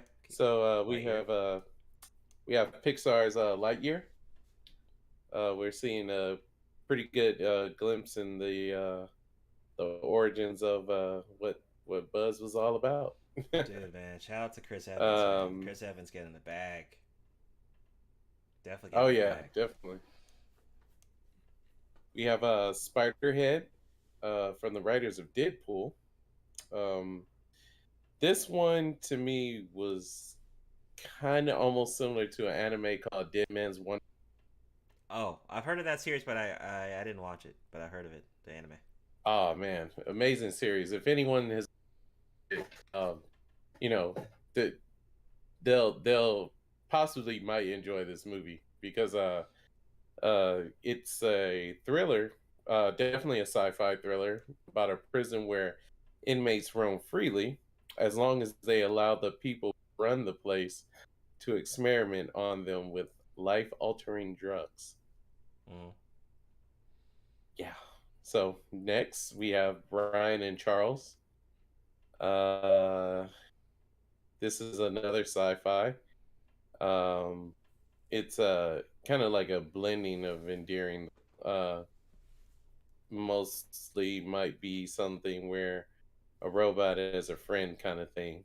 You know. We have a horror movie called The Black Phone. A movie about a kidnapper who wears a super creepy clown mask. Sounds scary enough, but that's from the surface of it, which the teens have gone missing, and the one child is abducted, and the phone is there giving him information and clues on how to possibly get out. But it's from the victims. I thought that was just hella interesting. Yeah, I gotta check out that trailer. Oh, go ahead. Sorry. Okay. Press play. Summer doesn't always have to be just about big budget Hollywood blockbusters. I believe this is more of a sci-fi romance where a woman who loses her love but then realizes she can travel back in time to see him via a mixtape the couple made. So yeah, that's gonna be on theaters and also on let's see. Okay, we have also what movies are opening in July 22. So I'll just run down just quick the titles. So we'll have Minions: The Rise of Gru. Okay. Very popular. I mean, people love those damn Minions. Right. I always thought they might like the Minions more to like the what did they branch off from? I think they branched off from shit, I don't know. Oh, Despicable no, Me. that was something different. No. Yeah, Despicable Me. Yeah. We have Thor, Love and Thunder. Yep. Can't wait for that. Definitely looks badass. Yep. Can't wait. Looks cool. Moving forward, we have The Sea Beast. I don't know about that one. So Jacob Holland, played by Carl Urban, is the greatest monster hunter of them all, at least until he discovers he has a stowaway in the form of an adventurous young girl named Mace. Oh, Mace. I don't know if I'm saying that correctly. We're gonna go with Mace. Okay. Zaris Angel Hatter. So the Sea Beast is directed by Chris Williams. These are also direct Big Hero 6, which did really well. So Okay, that I've should heard of be that one. awesome. Okay. We have Paws of Fury, The Legend of Hank. Right out the bat, I got the vibe of we're doing basically like Kung Fu Panda maybe with a slash of Yeah, that's what I yeah. So I'll go forward. We have Nope, which is Jordan Peele's newest horror film. I can't wait to Looks see even. Oh man, dude! If you've seen the trailers for this, it's like fear, but then it's like what kind of going on things. So, yeah, basically a bear witness to an uncanny and chilling discovery in an isolated part of California. If you've seen the trailer, you know this is a absolutely banana statement of what happens in the film. Going forward, we have DC League of Super Pets. I don't care about that shit. Yeah, I don't care. No. You could have just crypto, but no, not even. So we have movies that are opening up August 2022. We have a movie called Luck, which so the unluckiest person in the world when she's transported into a mysterious and magical land of luck. She must team up with some magical creatures in order to break her unlucky streak. This is going to be... Oh, wow. Okay. It might be in theaters, but I'm seeing Apple TV Plus also will be showing it. We have Rise of the Teenage Mutant Ninja Turtles, the movie. Huh. I wonder if Now this one... animated or what?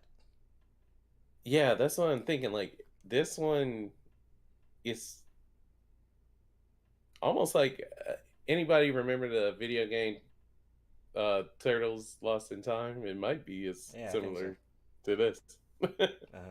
But Rise kind of seems like it's like perhaps. But let's go forward. We have Resurrection. So yeah, this is what is this? Oh, okay. So a woman goes through an uncomfortable situation. The life goes haywire, and it's a lot of stuff from her past, dark history kind of thing going on there. We have Secret Headquarters. Discovers. Oh, okay. So this one is like might still be within the superhero genre. Yeah. Going on, but it's when Charlie discovers a superhero secret headquarters under his home. He and his friends suspect that his estranged father might be leading a double life as a cake crusader. Going forward, we have Samaritan. Let's see. Yeah, another kind of like another kind of superhero kind of thing. Wow, it's the last that. And for the last one, we have 3,000 Years of Longing. So this might be more of a fantasy kind of thing going on. So we have Idris Elba as a genie who grants a lonely scholar 3 wishes. She asks for love and then sets them both down an unforeseen path.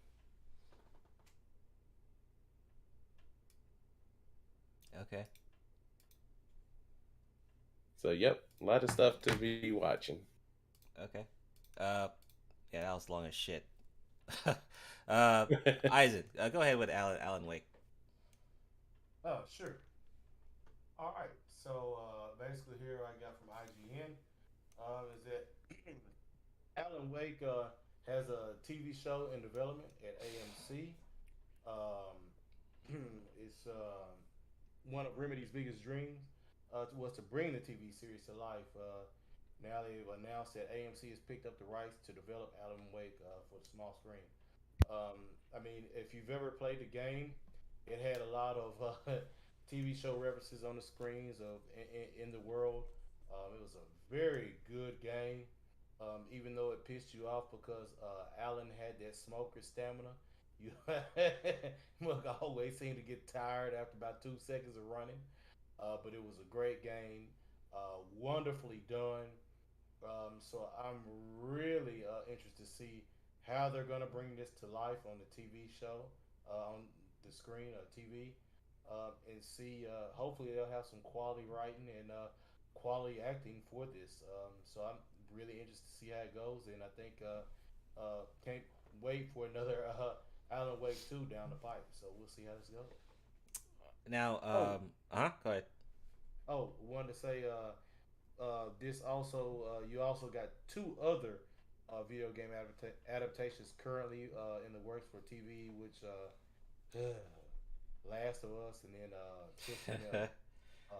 Last of Us will be on HBO, and then Twisted Metal will be for Peacock. But that's all I got. Yeah, I have no idea why Twisted Metal is gonna be something. I have no idea. Based on, and I didn't even play that game, but I've seen some gameplay of that a long time ago. I don't see why that's even being a show or whatever. That makes no damn sense to me. I understand Last of Us, zombies and stuff like that. That's manageable, to turn into a TV adaptation. Did not play Alan Wake, but I know of the game. I know it has people have praised it. It's a pretty good game. It's a classic game. Does it need a TV show? No. Would I like to watch one? Yeah, I would. I would actually watch it, just to see what it's about and see if it's cool. So, I figure this is a game that could be turned into a TV. Does it need to? No. Right? J-Wolf says, stop it, video game movies don't work.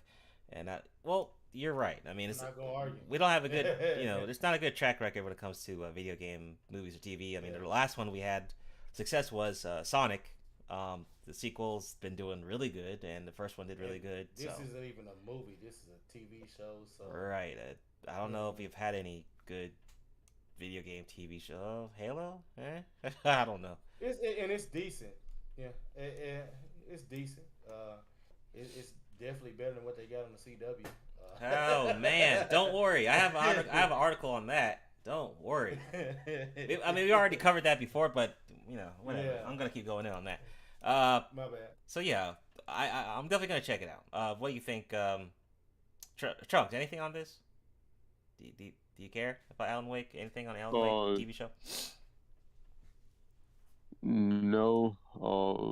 I don't watch TV if there's real people in it. Okay, that's weird. No, it's not. Okay, Trunks. Megan, what do you think? Short and sweet. Let's give it a shot because video game movies are doing damn well nowadays. So yeah, okay. Not in the past. Right. Yeah. Right. Okay. Go ahead, Trunks, about the anime English dub. All right. So, give it a second, and there it is. So, this article basically explains why some highly acclaimed anime will never get an English dub. So, despite the popularity animes, this certain anime can't be translated, and if it was, like, if it did get an English dub, like, it just simply wouldn't be the same. I'm sure, actually, you know what, I'm sure, like, a lot of us can think of anime that should have just never had an English dub, Mm-hmm. Yeah. No, I get hello? Yeah, you're here. I hear you. Oh, okay. So yeah, this I'm not gonna read out the whole article. Yeah. But this is just if you've ever wondered like, oh, why do some animes never get an English dub? This article goes pretty in depth about that. So yeah. Can you guys think of any anime that should have never gotten an English dub? Go. Honestly, I don't even listen to dubs anymore unless it was like Dragon Ball Z or Yu Dude, Hakusho. Same. Yeah. Same. Yeah, those are the only Actually, ones no. Even with Yu Yu Hakusho, I don't know. I just like sub more. Bro, One Piece dubbed, it is a crime to watch that. Yeah, that's terrible. Like, Never have mercy. Never do that. Have mercy. Yu Yu Dumb Hakusho. pistol. Bro, I cannot, bro. No. But Yu Yu Hakusho, Dragon Ball Z, and I think Inuyasha about the only ones that I've done it. Actually, I would add in. Yeah, go ahead. I was Gundam just Wing. gonna say that's because of Toonami at the time. Yeah, Toonami. Okay. Gundam Wing has a good dub too. I would add Naruto Part 1 as well. Like just OG Yeah, I forgot Naruto. it did Yeah, that too sounds quite True. quite good in English. Yeah, Naruto Part 1 was good in dub. I didn't finish it in English though, but yeah. Yeah, And then, but like, I mean, it's enough to hear. Another thing is that I seem to get kind of lazy if I'm watching an English dub because I won't pay attention as much because I can hear everything. Instead of with subs, you kind of want to pay more attention, or at least pay attention to the dialogue a bit more. At least that's what I do when I listen to subs. I mean, You have Yeah, to- but- a lot of the puns and everything in there with the with it being spoken in Japanese, and it's hard. It's difficult to get to go listen to it in English whenever you got so many of those good Japanese voice actors. It's like I can't do Bleach in English. It just doesn't sound right. Yo, you Yeah. know what I just realized? what? Go ahead. Listen, so like for most anime, doing it in dubbed, like English dubbed, it feels like almost the same as a live adaptation. It just doesn't hit the same. There are just elements that don't hit the same. That's true. Like some of the jokes and stuff. Yeah, just they're just some things expressed through Japanese and through like animation that can't be expressed with like real people or with the English language. That's true. I think some of the, like I said, the humor in some like certain shows wouldn't be the same if it was in dub to me. Yeah, but also aside from the humor, also like I don't know, the way certain things are said as well, like the passion behind certain things, or like emotional scenes, or like even like yelling out a move before doing it. Yeah. It just sounds fucking retarded in English. Like sometimes, like I just can't stand it. It just sounds so bad. It's But then true. in Japanese, it sounds like the coolest thing ever. Yeah. A lot of stuff sounds super cool. Anything like Dragon Ball Z sounds super cool. I mean, a lot of stuff sounds cool. Demon Slayer, all that stuff. Yeah, for just sure, with the for sure. attack names. Megan, what do you think about dubs and subs? I don't know because between dubs or subs, I don't know. I think I have nothing on it because sometimes I just like sometimes I'll listen to the English or the dub. Mhm. So just to do a comparison, but also like I'm the type of guy I don't mind even subtitles. Like I can watch the show and read the subtitles. Like so, yeah. Mhm.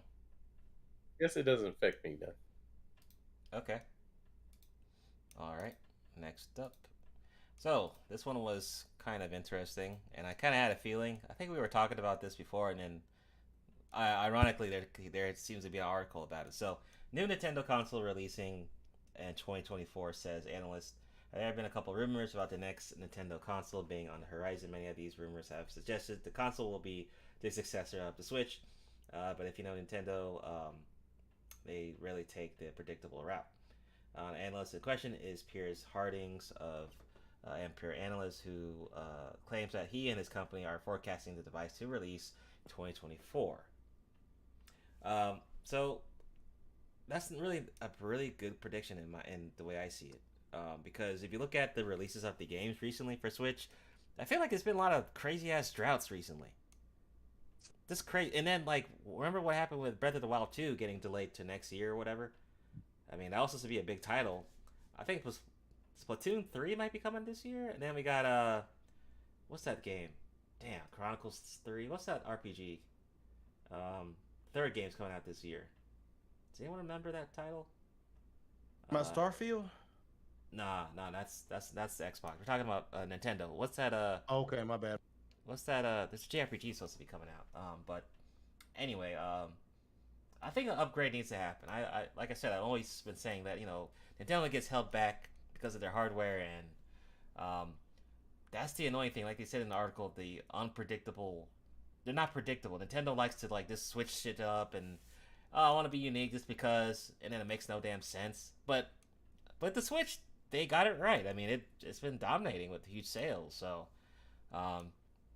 whatever they call it, it's in Switch 2. It's probably gonna have a different name. I don't know, but upgrade the hardware so you can have decent third-party games actually, do well on the console instead of just relying on exclusives, and then you have these huge ass gaps in between games. I don't know, but I think this was something that was going to come eventually. All these companies always upgrade their hardware to new consoles, so it's about time the Switch does it. In 2 years' time, I think that's reasonable. So I look forward to it. Hopefully, I would like to see the hardware specs and shit like that. But in the future, we'll see. Anything, Trunks, on Nintendo? I guess I'm excited for the new console. My question to you guys is, do you think they need a new console? Yes, they have to compete with Microsoft and PlayStation.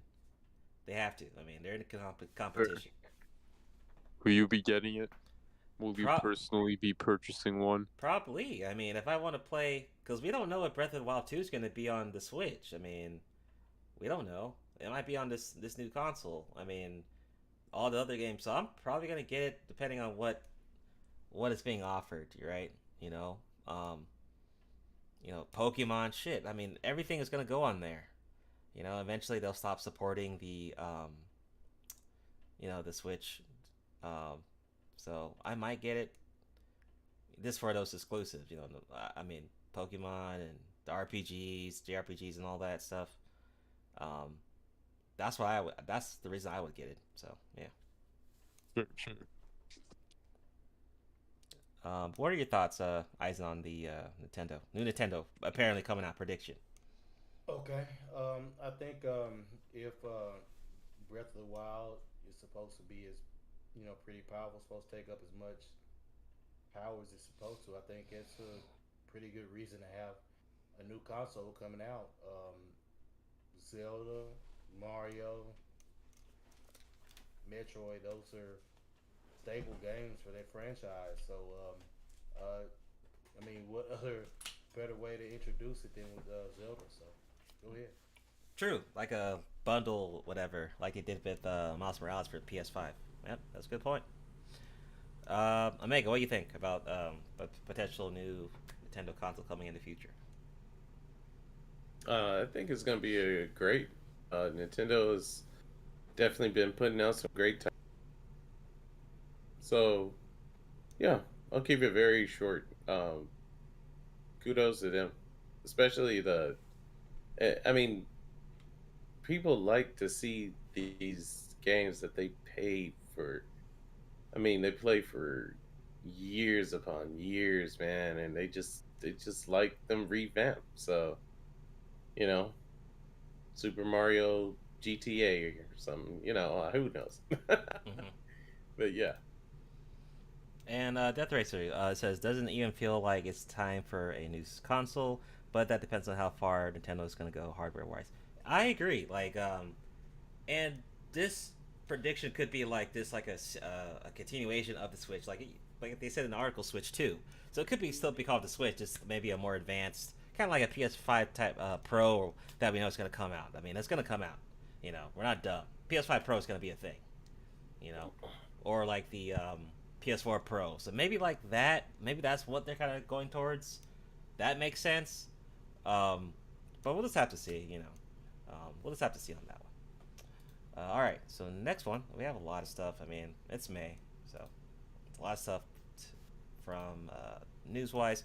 So the disappointing news: Starfield and Redfall have been delayed to next year. Bethesda has announced that these two games have been delayed to the first half of next year, announced by Bethesda on Twitter. No specific reasons were given for delays other than to say that the teams want to ensure that you receive the best, most polished versions of them. The statement also promises the first gameplay deep dive for both games will be released soon. Quote, you can imagine that would come during the Xbox Summer Showcase on June 12th.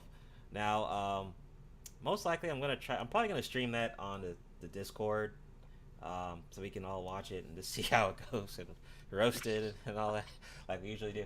But this kind of sucks, man. I was looking forward to Starfield. You know, we always mentioned it on previous episodes, you know, PC Master Race and all that, and then to hear this kind of sucks, you know. I low-key, I just feel like Elden Ring just like scared people off and like, oh, fuck this, I'm just gonna release this shit next year. I feel like Elden Ring just like made people scared or something. I don't know, but I'm still kind of excited for the game, but I don't mind waiting. You know, as long as they're working on the game to make it better, I'm cool for that. Eisen, what do you think about these two games getting delayed? You know, I don't think anything's wrong with it. I think Elden Ring made people like, hey, look, and we cannot be bringing out, you know, Frankenstein patched together games here at the end of the freaking year. Right. You don't hear all of the complaints from Elden Ring like you've heard from other games previously down the pipe when they complain about how trash it was. Think of all the complaints people that Cyberpunk had when it first came out. Yep. I think people are trying. I'm not gonna say they're trying to put out a great, you know, quality game, but at least, you know, something that's not, you know, got that Frankenstein patchwork together on it. True, I agree. What do you think, Omega?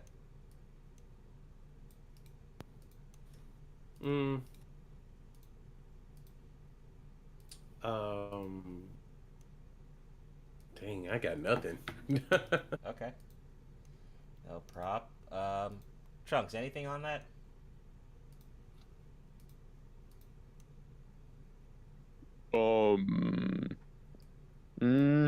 Not particularly. Okay. All right. No. Cool. Then we'll be moving to Nerd stuff. rapid fire. We'll be moving to rapid fire. So we're gonna be really quick with this one, and get these down. All right. So first, and there was a lot. First off, Cobra Kai Season 5 arriving earlier than expected. Cobra Kai Season 5 is coming to Netflix September 9th, several months earlier than expected since its shift from YouTube to Netflix. New seasons of the show have been arriving on New Year's Day or New Year's Eve. So, Season 5 is coming out this fall.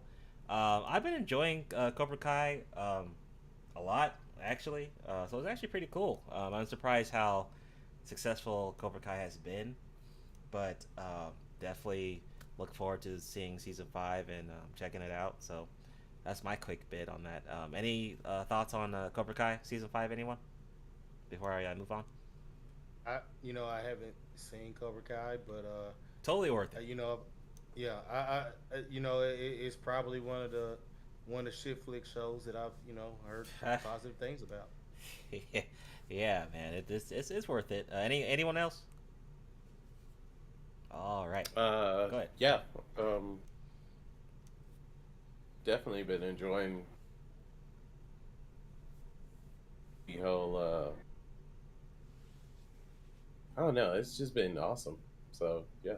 Do you think I would like it?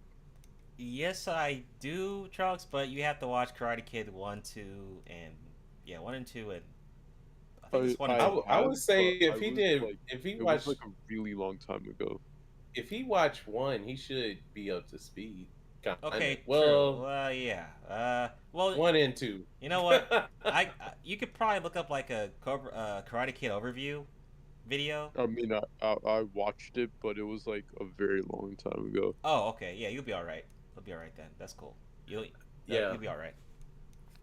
It's really good though. I liked it. I'm enjoying it. So, It's hella dope. Bro, the only reason I'm like somewhat willing to give this a chance is because it's like a martial arts show. Yeah.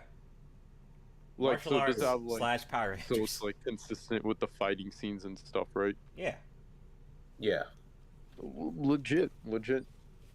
All right, we're actually convincing Trunks Cool. for once. All right. Next up, Bruce Lee's family responds to reports of Fei Long no longer appearing in Street Fighter. What? So, Bruce Lee's family has made a response regarding the Street Fighter V composer Daniel about Fei Long and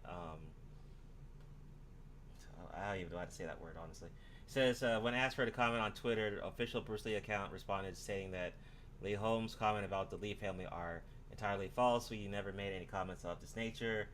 We have no idea who Daniel says his close friends of the family are, but his comments are entirely false surrounding the Bruce Lee family. Says it'd be nice to get clarification on this news about video game interpretations of Bruce Lee. Is any of what's being said true? Fei Long has been one of the best homages to Bruce for decades. Since we never made any comments of this nature, we have no idea who Daniel is. He says, but his comments are false. So we may not even get Fei Long in Street Fighter 6. Apparently, if that's what they're saying. It says, friends of mine in the U.S. who are close friends with the Lee family. It says, Bruce Lee is now admitted for comedic relief, stated home. It needs to be honorable. Okay. I don't know, man. But, well, the point is that Street Fighter 6, Fei Long needs to be in that damn game. So, heck yeah. I mean, he wasn't in Street Fighter 5 and shit. I mean, and come on, he's like a really popular character. I mean, it'd be hella nice. Man, he to have him. It seemed like he even got better during Street Fighter. What was it? 4? Yeah, he was in Street Fighter 4. Yeah, people liked him there too. He was badass in 4. Yeah, he's hella fun. Yep. So I'm just hoping. Never played anything after what I guess 2 and Alpha. When he Like- was on there when they introduced him, but he was a great character. So to me, I think it's a disservice not to have him in there. But. I agree. Totally. Yeah. Yep. Hopefully, we'll and see. I'm glad it's actually because it said the comments of Lee's family was proven false. Yeah. Yeah, they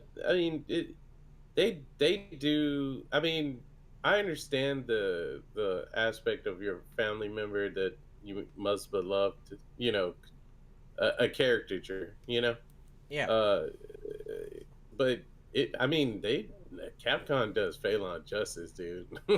Yeah, I mean, Fei Long's badass. I mean, he's taken seriously, so he's even badass. Street Fighter Like, 4. I'm really even surprised sometimes they don't add him more often into depth of the stories of the storylines, because I mean it mostly always can. Yeah. But yeah, like I don't know. I remember a lot of times bodying dudes with just almost his regulars, like not even using the chain combinations, but yeah, right. Fei Long, he's dope. Right. Shout out to Bruce Lee though, like R.I.P. Right. All right. Next up. Anything on that, Trunks, with Street Fighter before I go on? I want to make sure you want. Did you want to say anything about Fei Long? Oh no, nothing on Street Fighter. Don't really know much about it. Okay. So next up, so the Mob Psycho season 3 trailer came out. Dude, I cannot wait for Mob Psycho 3 to come out. So the video announces more returning cast and staff members, as well as the October premiere date for a 3rd season. So we will be getting this in the fall season. Man, fall season is stacked, man. God damn. Fall season is stacked. From what, let me just confirm. Let me go to my anime list just to show y'all what the fuck's happening in fall, man. Based on what I've saw here, man. So we got Bleach, My Hero Academia, Mob Psycho, Blue Luck. Where is it? Now they're saying Spy X Family Part 2 might be in the fall. There's another thing. Where's Gundam at? Where's Gundam? Gundam? Like, fall's gonna be fucking lit, man. God damn, there's so many shows. It's gonna be damn lit. That's like, what, 6 shows?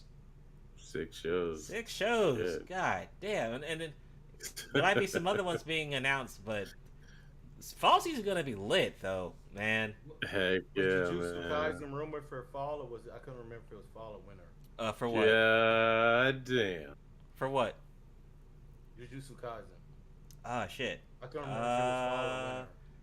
I don't know. Let me see. Do we have winter on here? Yeah, let's see. Winter. Oh, wait, no. Okay, That's winter 2023. I don't know. Okay, never mind. My bad. I guess we'll have to see. But, man, dude, this shit gonna be crazy. Oh, man, it's gonna be crazy. I can't wait. But, definitely, check out my anime list. It's a really good site. You can add me on there. I have a profile on there. You can add me. This is how I keep up with what I watch and what I dropped and stuff. So, definitely check out my anime list. Really good site for good references on what to watch, recommendations, all that good stuff, what's coming out during the season. This is like your go-to for anime shit. So moving right along. I thought this was interesting. Another Ring developer from software could be used to help make manga or anime game adaptations. So I don't want to read the whole article. I just thought, this was a interesting thing. So it says Kodoma's latest financial earnings as spotted by Reset Era revealed the corporation is planning to adapt some of its manga and anime into video games, with From Software listed as one of the game adaptation resources it may use alongside Spike, Jump Force, and RPG Maker. This is it's unlikely the developer would be given an adaptation as his main project. However, given the success of Elden Ring and other IPs during Dark Souls and Bloodborne, so that could be cool. I mean, I could definitely see some things from software being a manga or an anime. I mean, that'd be hella dope. So shout out to Elden Ring once again for just fucking dominating everything. Anything on this one with Elden Ring? Anything? Nothing here. Okay, moving right along. So now we get the Rose CW again. So why Batwoman and Legends of Tomorrow were canceled revealed. So it said that among so basically I think they said let me see. I think they said it was because of like studio costs or something. That's why they were removing these shows. Let me see. Man, they selling this shit. Don't nobody want to buy this shit. Yeah, so it says a number of shows and cites a unique reason for the 2 long-running superhero shows getting axed. According to their report, while the CW president wanted to renew both shows for additional seasons, Discovery reported to axe the shows because they no longer wanted to pay the lease on studio space, which expired on May 1st. Don't y'all think that's cap? I think that's cap. I think man. that is hella cap. Look, they didn't want to pay the lease on the studio for them because those shows are trash that they let go. Yeah, that's why they didn't want to pay them. Yeah, like that's cap to me. Like, oh well, the studio space, but y'all been doing shows for years, so why y'all complaining about the studio price? They couldn't sell that shit without think doing they don't want to admit like the ratings were ass. I think that's it. They don't just want to admit like they took an L because those shows were sucked. Yeah, you're right. They didn't want to admit nobody was gonna buy that shit if they didn't ask them damn garbage ass shows. But trying to save face, dude. Discovery's just like doing a whole purge. Like they're just canceling shows left and right and shit. What they say? Wait, you get it canceled. You get it canceled. You get it canceled. This DC Wonder Twins HBO Max movie might have been canceled as well. Remember, we were talking about that a long time ago. That might have gotten canceled too. Shit. So the purge continues. I mean, seems like it. So I just thought that was interesting. It's just a sign of cancelism. Just an effect of it. Next up, Villain Saga 2 production reporting shifting to Mappa.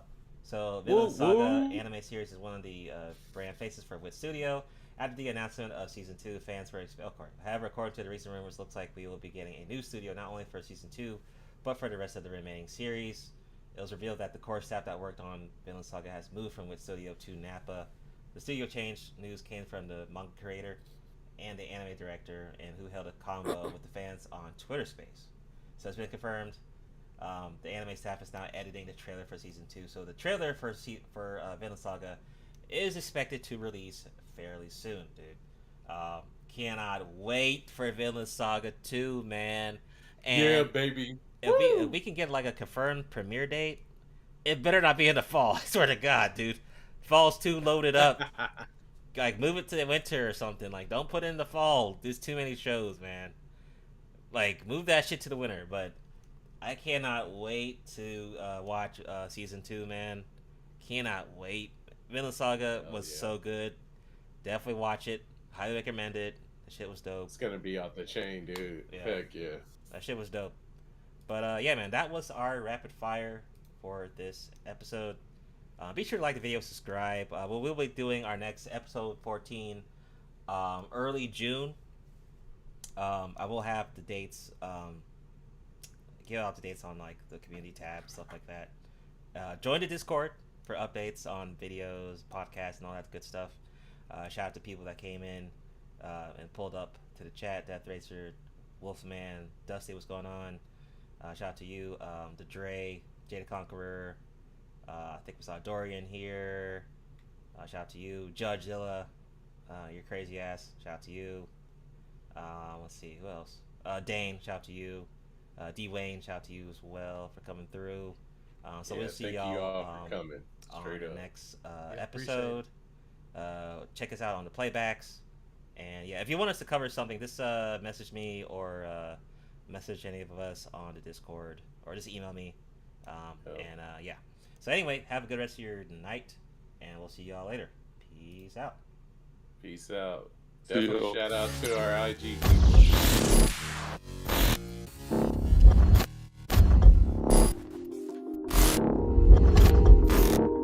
Ladies and gentlemen of the jury, we all lived through the 70s. The clothes, the music, the heartwarming but rarely amusing Ziggy cartoons. Now, later, who are we to look at these two fine young men and say, "You there, I sit in judgment of you"? Riddle me this.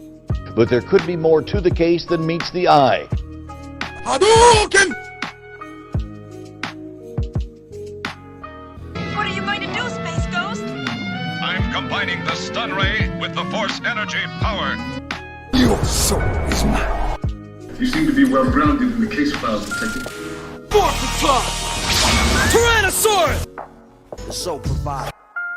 Or the stone pudding or something. I mix up some herbs and I come up with a dandy glass of this bicarbonate of fig leaf. Yomigare!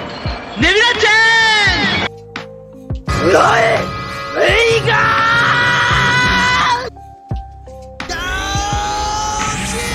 Yoga claim. But there could be more to the case than meets the eye.